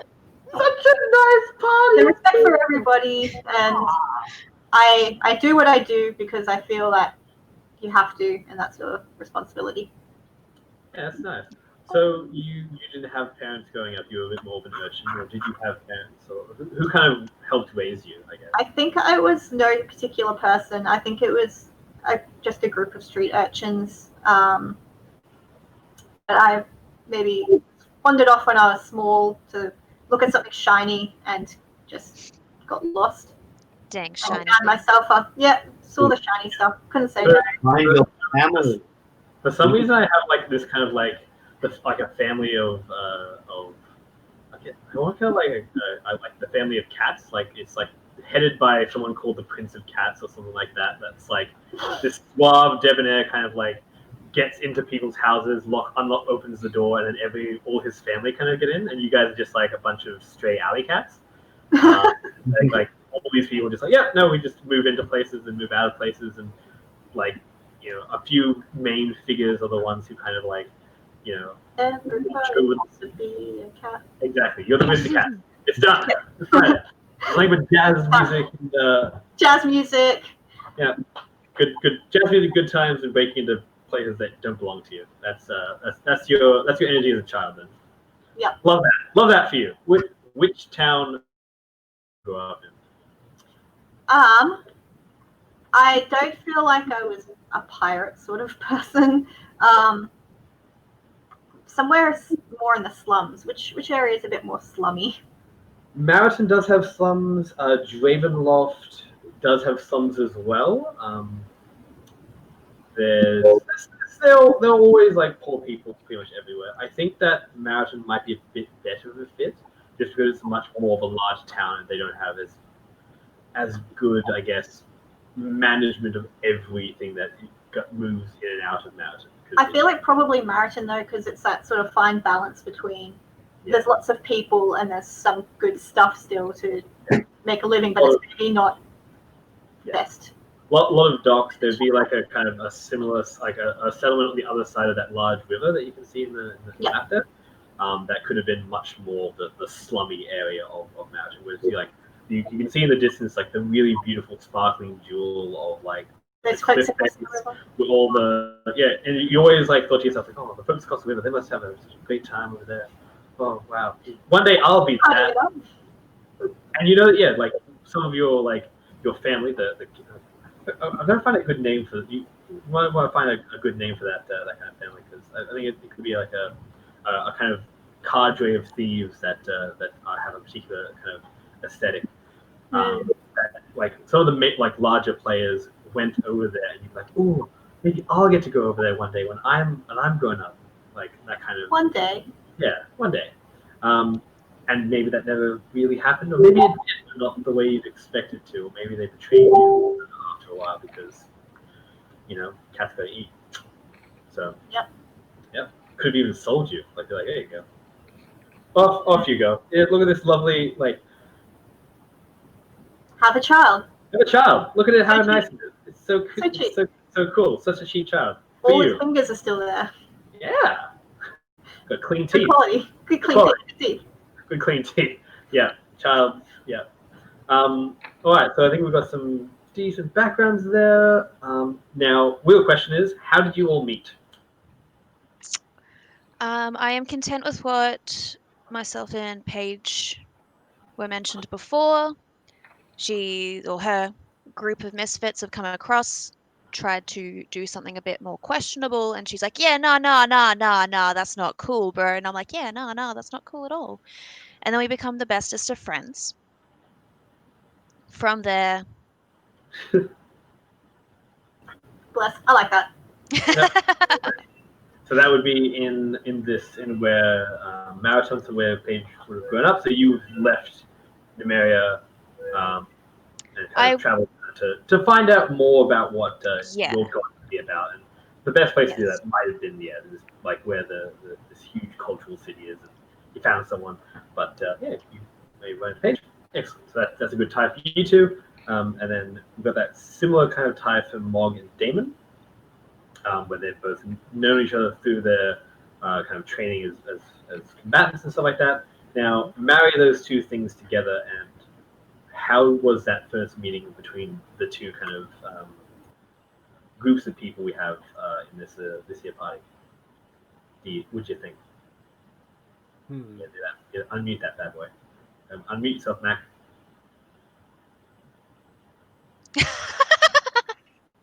Oh no. Oh no. Mac. He's trying his best. Oh, he is trying his best. Oh, One no, sec. not. Never mind. I was wrong. Ding dong, we were wrong. I did it. Sorry. All right. So I'm trying to get the magic going. That was all the things before. Okay. Right. So I was thinking, Alora and Skippy, what was the city or town that you guys Started with an M. Marathon. Meriton. Hold up. Sourton. Marathon, as in the same. Marathon. Oh right. Yeah, where? Marathon of Sourton. Oh. Alright, They're all mental the same note, city. change names of this thing made them too quickly, too similar. Gotcha. If you have a new name in the stream, do let us know, and I'll change it to that. Cool. Name out The only two I'm having issues is Mariton and Marion. Like Saraton is fine, but Mariton and Marion messes me up. Yeah, look, mess us all up. We hate to see it. But yeah, I thought that maybe we'd all well, Mariton's actually where Damon and Mog met. So yeah, that's where we met too. in the same What was it? yeah. What was Sorry, that, Jake? Sorry, I was like, what? It's like I made that suggestion because I. Crazy. Yeah, I thought it was the other side of the world. It's a little Yeah, puppeteer. I thought it was just coincidence. I was giving them all the credit. Oh no, it definitely was all them. Absolutely. Yeah. Oh yeah, sure. Now he changes his tone. I see. Now he's like, oh no, it wasn't me. No, it was them. Even calling the show. Well, so Damon was a guard, but I only worked late shift. Like I never worked like on the normal guard because I'm not like most guards are going to be like from a mechanical standpoint around level 10. So there's like a level 3 character. I'm probably not like a fully trained, fully operating guard. Like I'm more like they just put me on at the docks just late at night, deal with anything small. So it wasn't. No, you would be a pretty solid guard. There, Just all in their the guards are power, pretty shit. in the power dynamic between what a guard is and what you are, you're about 3 or 4 times what a regular guard is. Oh, okay, sure, okay. Well then, Just based on the monster manual, like a guard, yeah, he had the armor and stuff like that, and you would be at a point where you're an expert fighter okay. to some degree, in the comparison of everyone else. Fair enough. Okay, well that's sorry. I'm used to very, very high-end guards because of very mischievous players.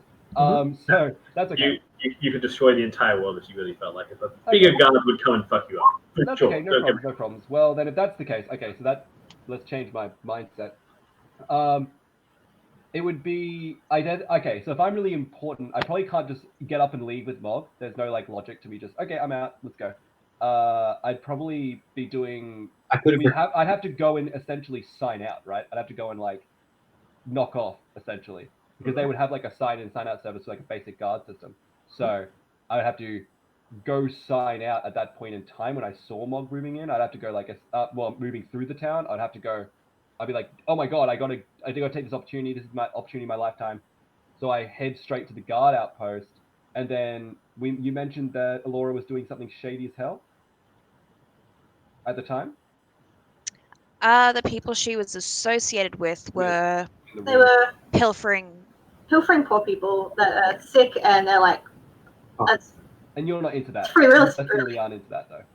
I'm like, oh, that's not super cool because I can see these people are suffering. And would there be logic in your group being reprimanded, or would they have gotten away with it? Maybe some of them were reprimanded, but Because most of the big players got away. I could say that. Yeah, I could say that. We could say that some of your team got reprimanded, and then I'm going over to the guard station, and I see you and your troop at the guard station there, and that's where I meet you for the first time. Yeah, I think that. While your friends are being incarcerated, and I'm having a laugh. I'm like, probably shouldn't steal from sick people. So that's yeah, that's a no from the guard. Perhaps as well, if you want to like as an option, Laura might have come to Damon to report like something really bad, like something that stepped over her line. Was like, oh no. Potentially, it could be like the moment when the veil gets removed from Laura's eyes, and it's like, oh, this is who my family is. This is what they're doing to people. Oh, that's really wrong. Oh no. And went to Damon and was like, this happened. And then from that, this kind of happens, and you're getting like sorts out being taken in. Oh, sorry. Go on. So I interrupted. Yeah. Sorry, and they get taken in because of him and because of you, but you still are quite guilty about it because they're your family. And and I'll be the one who takes them in essentially. So I like arrest them. Yep, and then Alora has like really nowhere to go at that point. So I'm like, hey, I'm actually heading out on a quest. We could always use more hands because Mog's troop is only like how many people are actually in your like kind of It'd be at the end of it because they'd start off with, like, because they just scatter them around. They're trying to play around the whole world. So yeah, you probably only have like 3 to 6 people, right? In that kind of so I would assume that's not enough. In my head, Damon's like, they only got like 3 people. We need more hands. Alora, you're coming with us. I don't know her name yet, but I would be like, yeah, you're coming with us. Let's make a fine woman out of you. Oh, Alrighty. not a lot of charisma, I would imagine. They will. No, my charisma's awful. Sorry. Yeah, you should be. Just, you should roll feel a attacked by charisma that. check. You should. Yes. Yes. My charisma is 0. My mod is 0. So I'm not doing very well in the talking. No, I think that seems like a good background. Yeah, and from that, you obviously yes. So that brings in Sarah, and that brings in Morgan. That I think that ties them together at the very least. But there's that first like meeting that you're at the the tavern. You're kind of like discussing things, and you'll like there's some time there that can develop your ties as people before we actually get into this. So rumors about like what's generally happening in Nemeria would circle around, specifically Mountain, the most out of anyone. Mountain has taken a very considered effort to contain what's happening in Nemeria because they are by far one of the biggest trading ports, and they're smart enough to understand that if they do deals with them, and that like if like they I guess do trade with them, the Z's could come to Mountain. They don't want that at all, so they're going to just block the borders, as it were, with magic specifically, and seal people in there to then send adventurers potentially, or doctors, or clerics, or paladins to try and deal with the disease as best they can. There's obviously those rumors as well of like undead and demons and devils and stuff like that, that are infesting the world. It's basically like that. A lot of people are saying that Nemeria is cursed, like properly cursed. And that's this huge issue. For some reason, like that could be to do with again, like Sarah, you might have been leaving when it was not quite so bad, and then you spent some time away. It got really bad, and now you're kind of at a point where like you're thinking, like, maybe I need to go back. Maybe I need to like uproot some of the life you've made here, which has been reasonably successful. You're learning a lot more about being a cleric, as well as potentially having done some kind of bigger task with you four. What that task might be, I'm open to some suggestions. There is some good content for that, specifically in the Descent to Avernus book, actually, which does talk about. Dude, someone likes the Descent to Avernus book. I really like Descent to Avernus, but it's good, right? I would honestly say if I was to give an assessment, it's one of the best D&D adventures that I've read, and read a decent amount to note, but like definitely one of the better ones. Just from start to finish, just being pretty good. It's like from starting the game to getting to where you're going and what goal is the entire way through. It's quite good like that. It's seamless experience, man. Seamless experience. Exactly. So let me just quickly find this for you guys. So these are the dark secrets. So you guys can all share a dark secret if that's something you'd be interested in. So it's basically things like you committed a conspiracy, you committed a murder, you stole from someone, or you failed a coup. Like you tried to coup a local noble or something like that, and didn't kind of go your way. Yep. I like the idea of stealing something because it would explain why we have uncommon items. Yeah. Like, for example, I was going to take the Ring of Mind Protection, which is an uncommon ring that stops people from magically reading my thoughts. And then if I die, I can choose to put myself into the ring instead of go to the afterlife. And then as long as I'm in the ring, I can choose to move on whenever I want. But as long as I'm in the ring after death, anyone who wears the ring can, without their consent, weird thing to say on a stream, I could chat with them.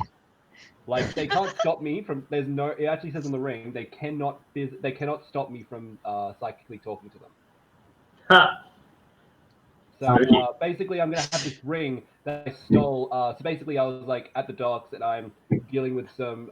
There's like a couple of like 2 dock mates are arguing over who gets the most spoils because they usually take what they want out of these like. So the pirate capital will have usually like booty. they don't usually just sell crops. They sell like Booty. exotic goods, booty. But Booty. so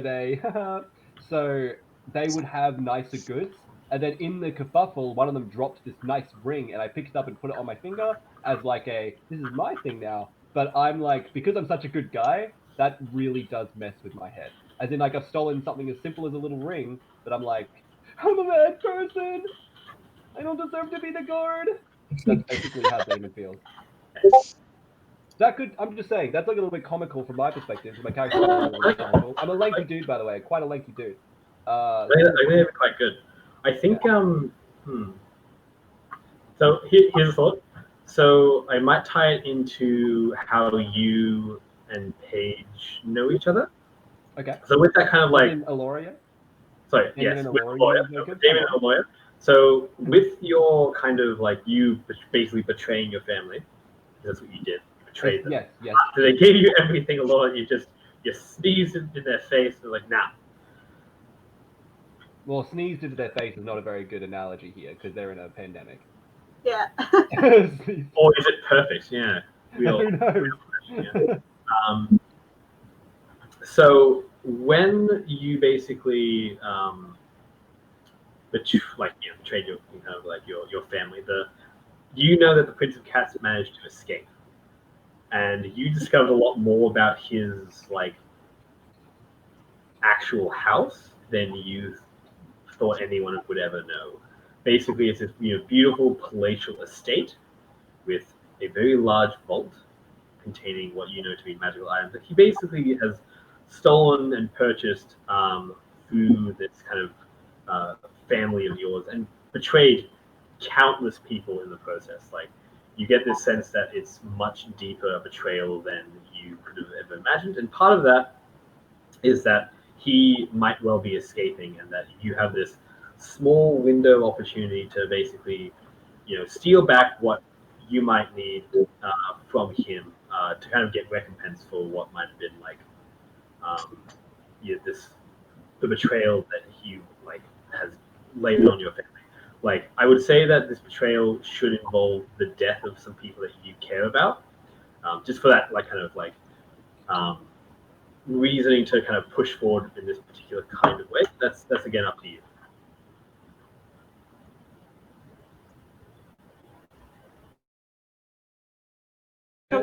To Trent. Sorry, I was trying to look at the magical items. Definitely talking to you. So I was like, yeah. So Sorry. Prince of Cats betrayed your family, and in some way that means the death of people you care about. Yep. You know about like magic items, this secret estate that he was using, that he basically got from the backs of all of your like labor. Yep. And from that, you basically think it's your right to take what's rightfully yours back at this point. For the people who may have died. And with Damon with you, and what you kind of know around you, you can make that happen. Yeah, because I see Damon as a good person, and I think, okay, well, this is what we need to do good, essentially. Yeah, so exactly. Take from the people who don't need it, give it to us who do need it, for good reasons. Yeah, that's right. That's great. I also think that, as another point, speaking of my naivety, I also assume that her family's going to be put down because they were stealing from sick people. Yes, potentially. Like they would be hunted. They'd be hunted. I mean, they would be put up in the galleys essentially, right? But I am assuming, as Damon, like when I put them away, I'm like, they'll go to jail for they'll be in a cell for 4 days, they'll be fine. But they're actually gonna not make it out of there alive. But as far as I'm concerned, I'm not like hurting people. You know what I'm saying?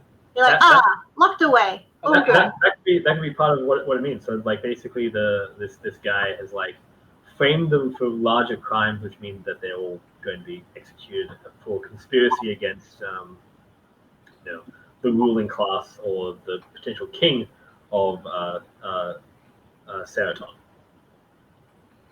So that's like it's treachery at this point, and they're being murdered because of this person. And potentially you can get some evidence in there as well, but you're not looking. It doesn't seem likely that you're going to be able to really save them at all. No. That's just how it is sometimes. And I kind of had that understanding anyway when I peeled away from them and thought they've kind of dug their own grave. Yep, they That's really right. have. Yeah. Yeah, cool. So that would bring kind of like people together. I think it's a pretty decent like action. So you've stolen this stuff. You succeeded in what you were doing. However, you know that someone might be after you from then on. It's something that you will have to be careful of because you realize that this person is much more powerful than you suspected. They are involved in some kind of secret organization that seems to pull strings in many different kingdoms. And so you're not sure where he's gone, but he might be back one day, and you'll need to stick together to kind of make sure that. I feel like my character probably has some trust issues anyways, considering they've finally seen their family for who they really are. I think going forward, the kind of person is going to be highly suspicious of anyone who met them. Yeah. And this would only compound that. Yeah, Except for exactly. Jamie. And you're relying on these people, but there's still those trust issues, and I think that kind of works with some of the dynamics. It's good things to kind of like get as far as like how your characters will end up interacting with the game in general. So, all right, okay, I think we've got most of our characters done, to be honest. So, we'll go with one real quick thing through the magic items that you guys have acquired through this backstory. So, Locke, what are you thinking? Yeah, I'm just not sure what Mob would steal, because like his orders doesn't teach him to be a petty thief. So I don't think that he would steal. So in this scenario, it's generally that this man is quite evil, and he has done terrible things to good people, specifically to Alora. Hmm. And from that, you're basically reclaiming these things, and Alora having this kind of guilt that she's kind of betrayed her family to some degree, but that kind of complex trust thing is giving kind of you guys the spoils because she believes that you're going to be like potentially like going to be needing it more than that they will now, or more than she would, and that's kind of like a selfless thing that maybe could work for you, Paige. So she needs your help to do this. She will reward you with kind of a magic item, but part of that, yeah, is saying like, I need you to do this so that we can get justice, basically, for what's happened. Um, I'm just trying to like visualize how my character like is in the scenario and stays in the scenario. I assume that like Mob would like help steal something if it was for the greater good kind of thing. Easily convinced, like, but uh,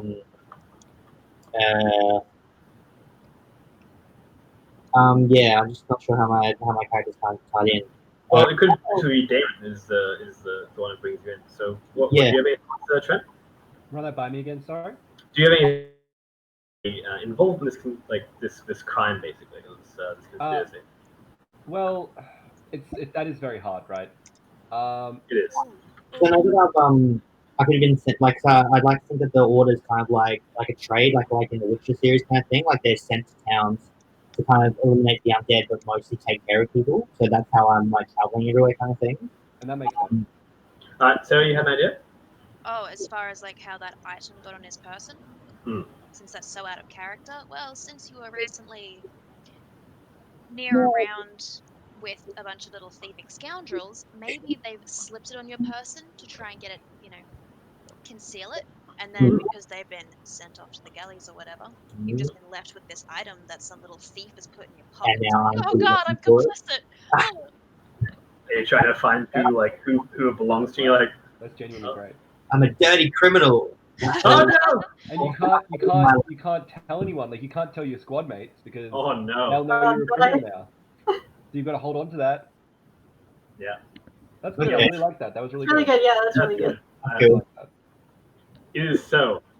All right. So think about a magic item, but I'll send over to Sarah. So you might not know too much about magic items. If we don't want to go into the magic item we're going to get right now, we can do it a bit later. Yeah, I'm just going through the list at the moment. Yeah, I think that's probably the best way to do it. Because it's uncommon stuff, like there aren't too many options, and most weapons of a +1 to hit and to damage value will just be uncommon. Like a +1 is uncommon, and a +2 is rare, and then a +3 is very rare. So if you can't think of something, then a +1 to your weapon is just actually insane. It doesn't seem very good. It seems like, but It's pretty good. And I specifically, really like it's a magic weapon, so it does overcome some. that is also true. It becomes a magic weapon as well. That's true. So it'll be magic damage for the reason of overcoming resistances. Mhm. Yeah, for the reason of I'm resistant to piercing. You're like, no, I'm good. You're not resistant to me, buddy. Gotcha. Gosh. Yeah. So we'll not worry about the magic items too much for now. But what we will do is have a quick demo of like kind of what Ardent will kind of be doing and how it'll kind of work with this game we're going to be doing. So Yeah, this is what I'm excited. This is what I've been waiting for. yeah, get it. All right. So you guys have already joined the actual the campaign. So you've got your characters in the campaign. You've got your character. You've got your cards in front of you as well. So what I will do is I'll send a image overview. I'll make sure that Dylan is able to get that for the stream so everyone can see the cool stuff. Yeah. And yeah, so we'll get into that. So what you'll need to get is the Kraken card. Obviously, Release the Kraken! it's totally fine, by the way. It's totally fine. Don't even worry about it. So this is just be a quick run through of how it looks, how it works, and what you can kind of do with it. And I'll also be giving you the letter that kind of triggers you into as a treat.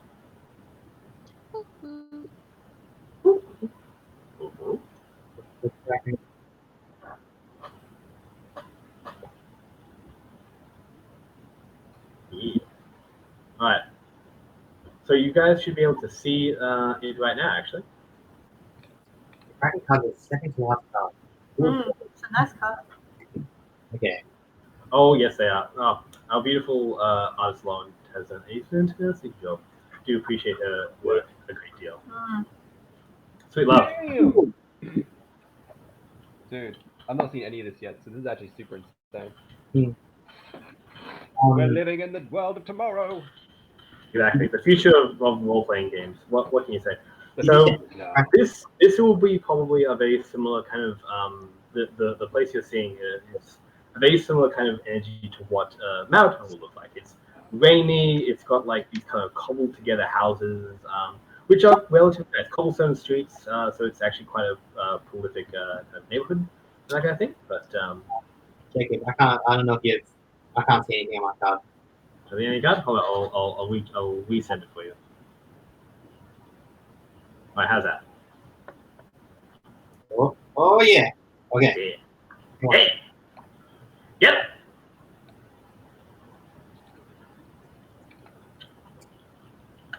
Nice. Alright, so hopefully we can see it for the stream as well. Yeah. Oh, there it is. Yeah, beautiful. Love that. Alright, just looking at it the little stream there. Alright, so this would be a kind of similar kind of look, I suppose. What you would encounter in Mountain. So there's always the pie card there as well. So you should have there's 3 cards we'll just use for this quick demo. So there's a party card, which will, if you've made your characters in the actual campaign, they'll appear on the party card.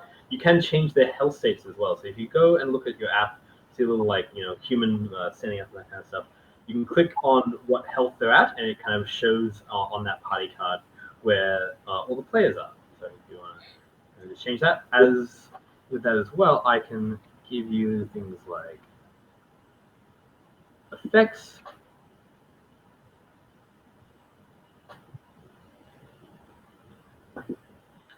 Which do present themselves as like, whether you're on fire or poisoned or charmed or something like that. And that can kind of infer like what's happening in a fight. So part of it obviously is looking at those what you can show people that everyone might not be able to see. So for instance, a good example would be like in the first oh no. Put me on fire. What? Yeah, you put me on fire. I did put you on fire because you're on fire now. Oh. Ah. Woo! No! Okay. So good. Oh no, darling. Jeez. do hate to see it. Bye. All right. So yeah, stuff like that. There's obviously reveal states and stuff like that as well, which you can kind of show players. So there's things like shining objects in the scene that not everyone might be able to see. So it's perception tests. It's looking at how obviously that kind of passing information between people can kind of work, and we'll be using kind of that saying this kind of stuff for setting the scene, as well as particular languages that you might not be able to understand. So Damon, you'll be able to kind of, if you have languages, you'll be able to understand a few, like what people are saying if they're talking privately with one another, rather than me telling the entire party. As well as having like resolve states that kind of show like blowing up of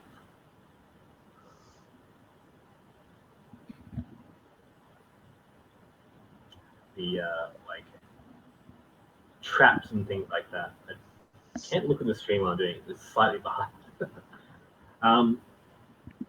So if you want to also bring up the hidden treasure as well, don't tell me it. Sunken treasure one. Yep.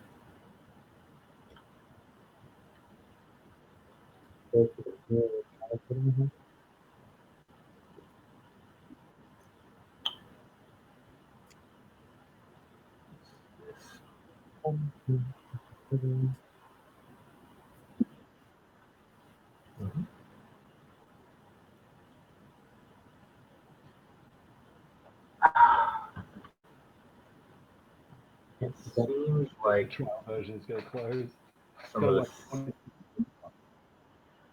some of the saves I've done have not transferred over, which is deeply frustrating. Trail version, the trail mix version. Get myself some good trail mix, man. Not gonna lie, I actually hate trail mix. I don't know why I said that. I lied. I'm sorry, friends. A liar! No! I trusted people ever. They can't know, man. They can't know. First stealing, now lying. What's new?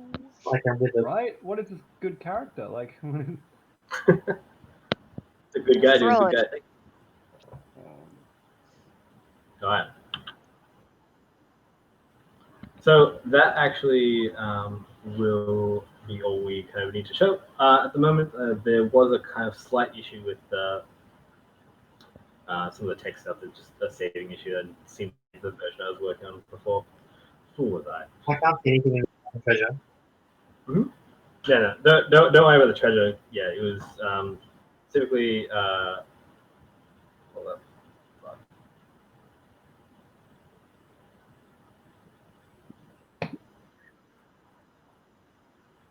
One quick second, team. Let's send I'm just enjoying the view, the man. note. Hey, you just cover that. I sent to restart my app. Sickney. Kickney. Sickney. Oh, excuse me, party.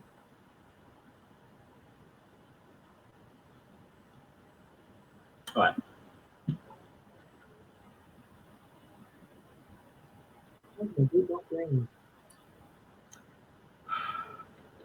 Aha. Okay. Went into the wrong thing.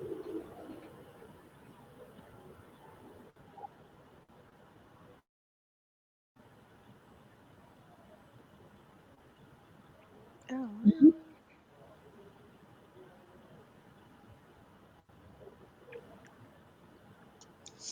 I submitted my character sheet, and I'm just wondering if there's a way to actually edit it after this fact. Should be able. I think we'll make sure that everything that is obviously been saved today, we'll just kind of make sure it's all sorted out. So that should reveal the treasure as well. If you want to look at the sunken treasure, that should have a folded note and a open as well. So I'll quickly read out what it actually says. So this is a letter that would probably come to that would be circled around some of the taverns and inns and stuff like that you guys would frequent a little bit more often. It seems to be an open letter to the realm in general. It's kind of like it asks you is like kind of like loose, like just a loose kind of letter. It says the following thing: To whom it may concern, I am writing to you this letter as dire circumstances have forced my hand on this matter, to which I fear I might already be too late. There is, as we speak, a plot to overthrow the people of Naminar with those of the undead. A sickness has taken our lands, taken our children, and soon I fear it will spread to other kingdoms. Please, if you are strong of mind and able of body, find your way to Naminar and put an end to those of our people suffering. The way to travel is towards the outposts of Arbor, across the border across the border from Saraton.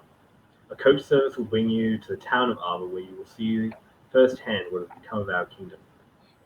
I bid you, please do not delay. Your reward, as well as your honor, will not go remiss. Signed, L. So you kind of cross this letter, I guess, through also your contacts in the church, through the Thieves Guild, through the guards, but you know that it seems to be very hush-hush. There seems to be people cracking down on this information that seems to be suppressing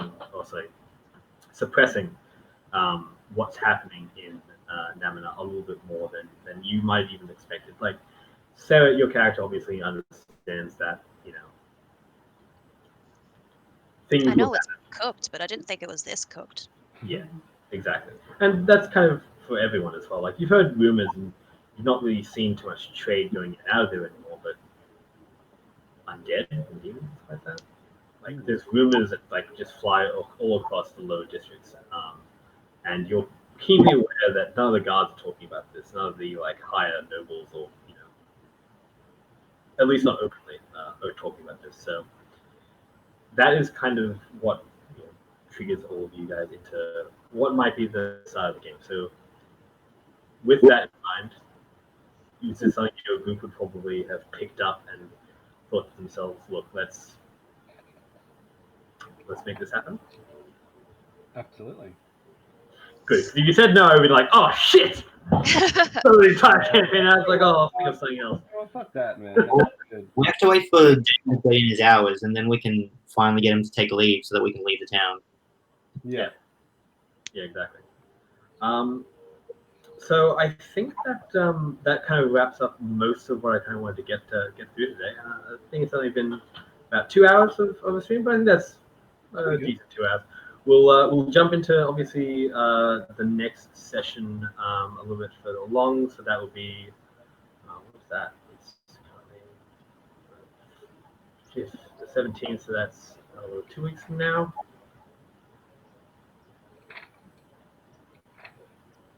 The 23rd will be our next session. So, 23rd? Oh yeah, next Saturday. Was that next Saturday? No, the 30th. My bad. No. So it's next Saturday. So not the next Saturday, but the Saturday after. Sorry, 30th. Yep, the 30th. That's the 30th. Nice. Yep. So we'll jump into session 1 on the 30th. I reckon. Cool. All right. Well, thank you so much for coming. Thanks so much for staying. I hope that the stream enjoyed our lovely bit of stream. Yeah. Tell us what you think. Give us your insights. Give us your thoughts. If you want to see more of one thing or the other, do let us know. We love hearing from people. Woohoo! All right. I think that's the end of the stream. That's yep. Yeah. Bye. Bye. Bye, team.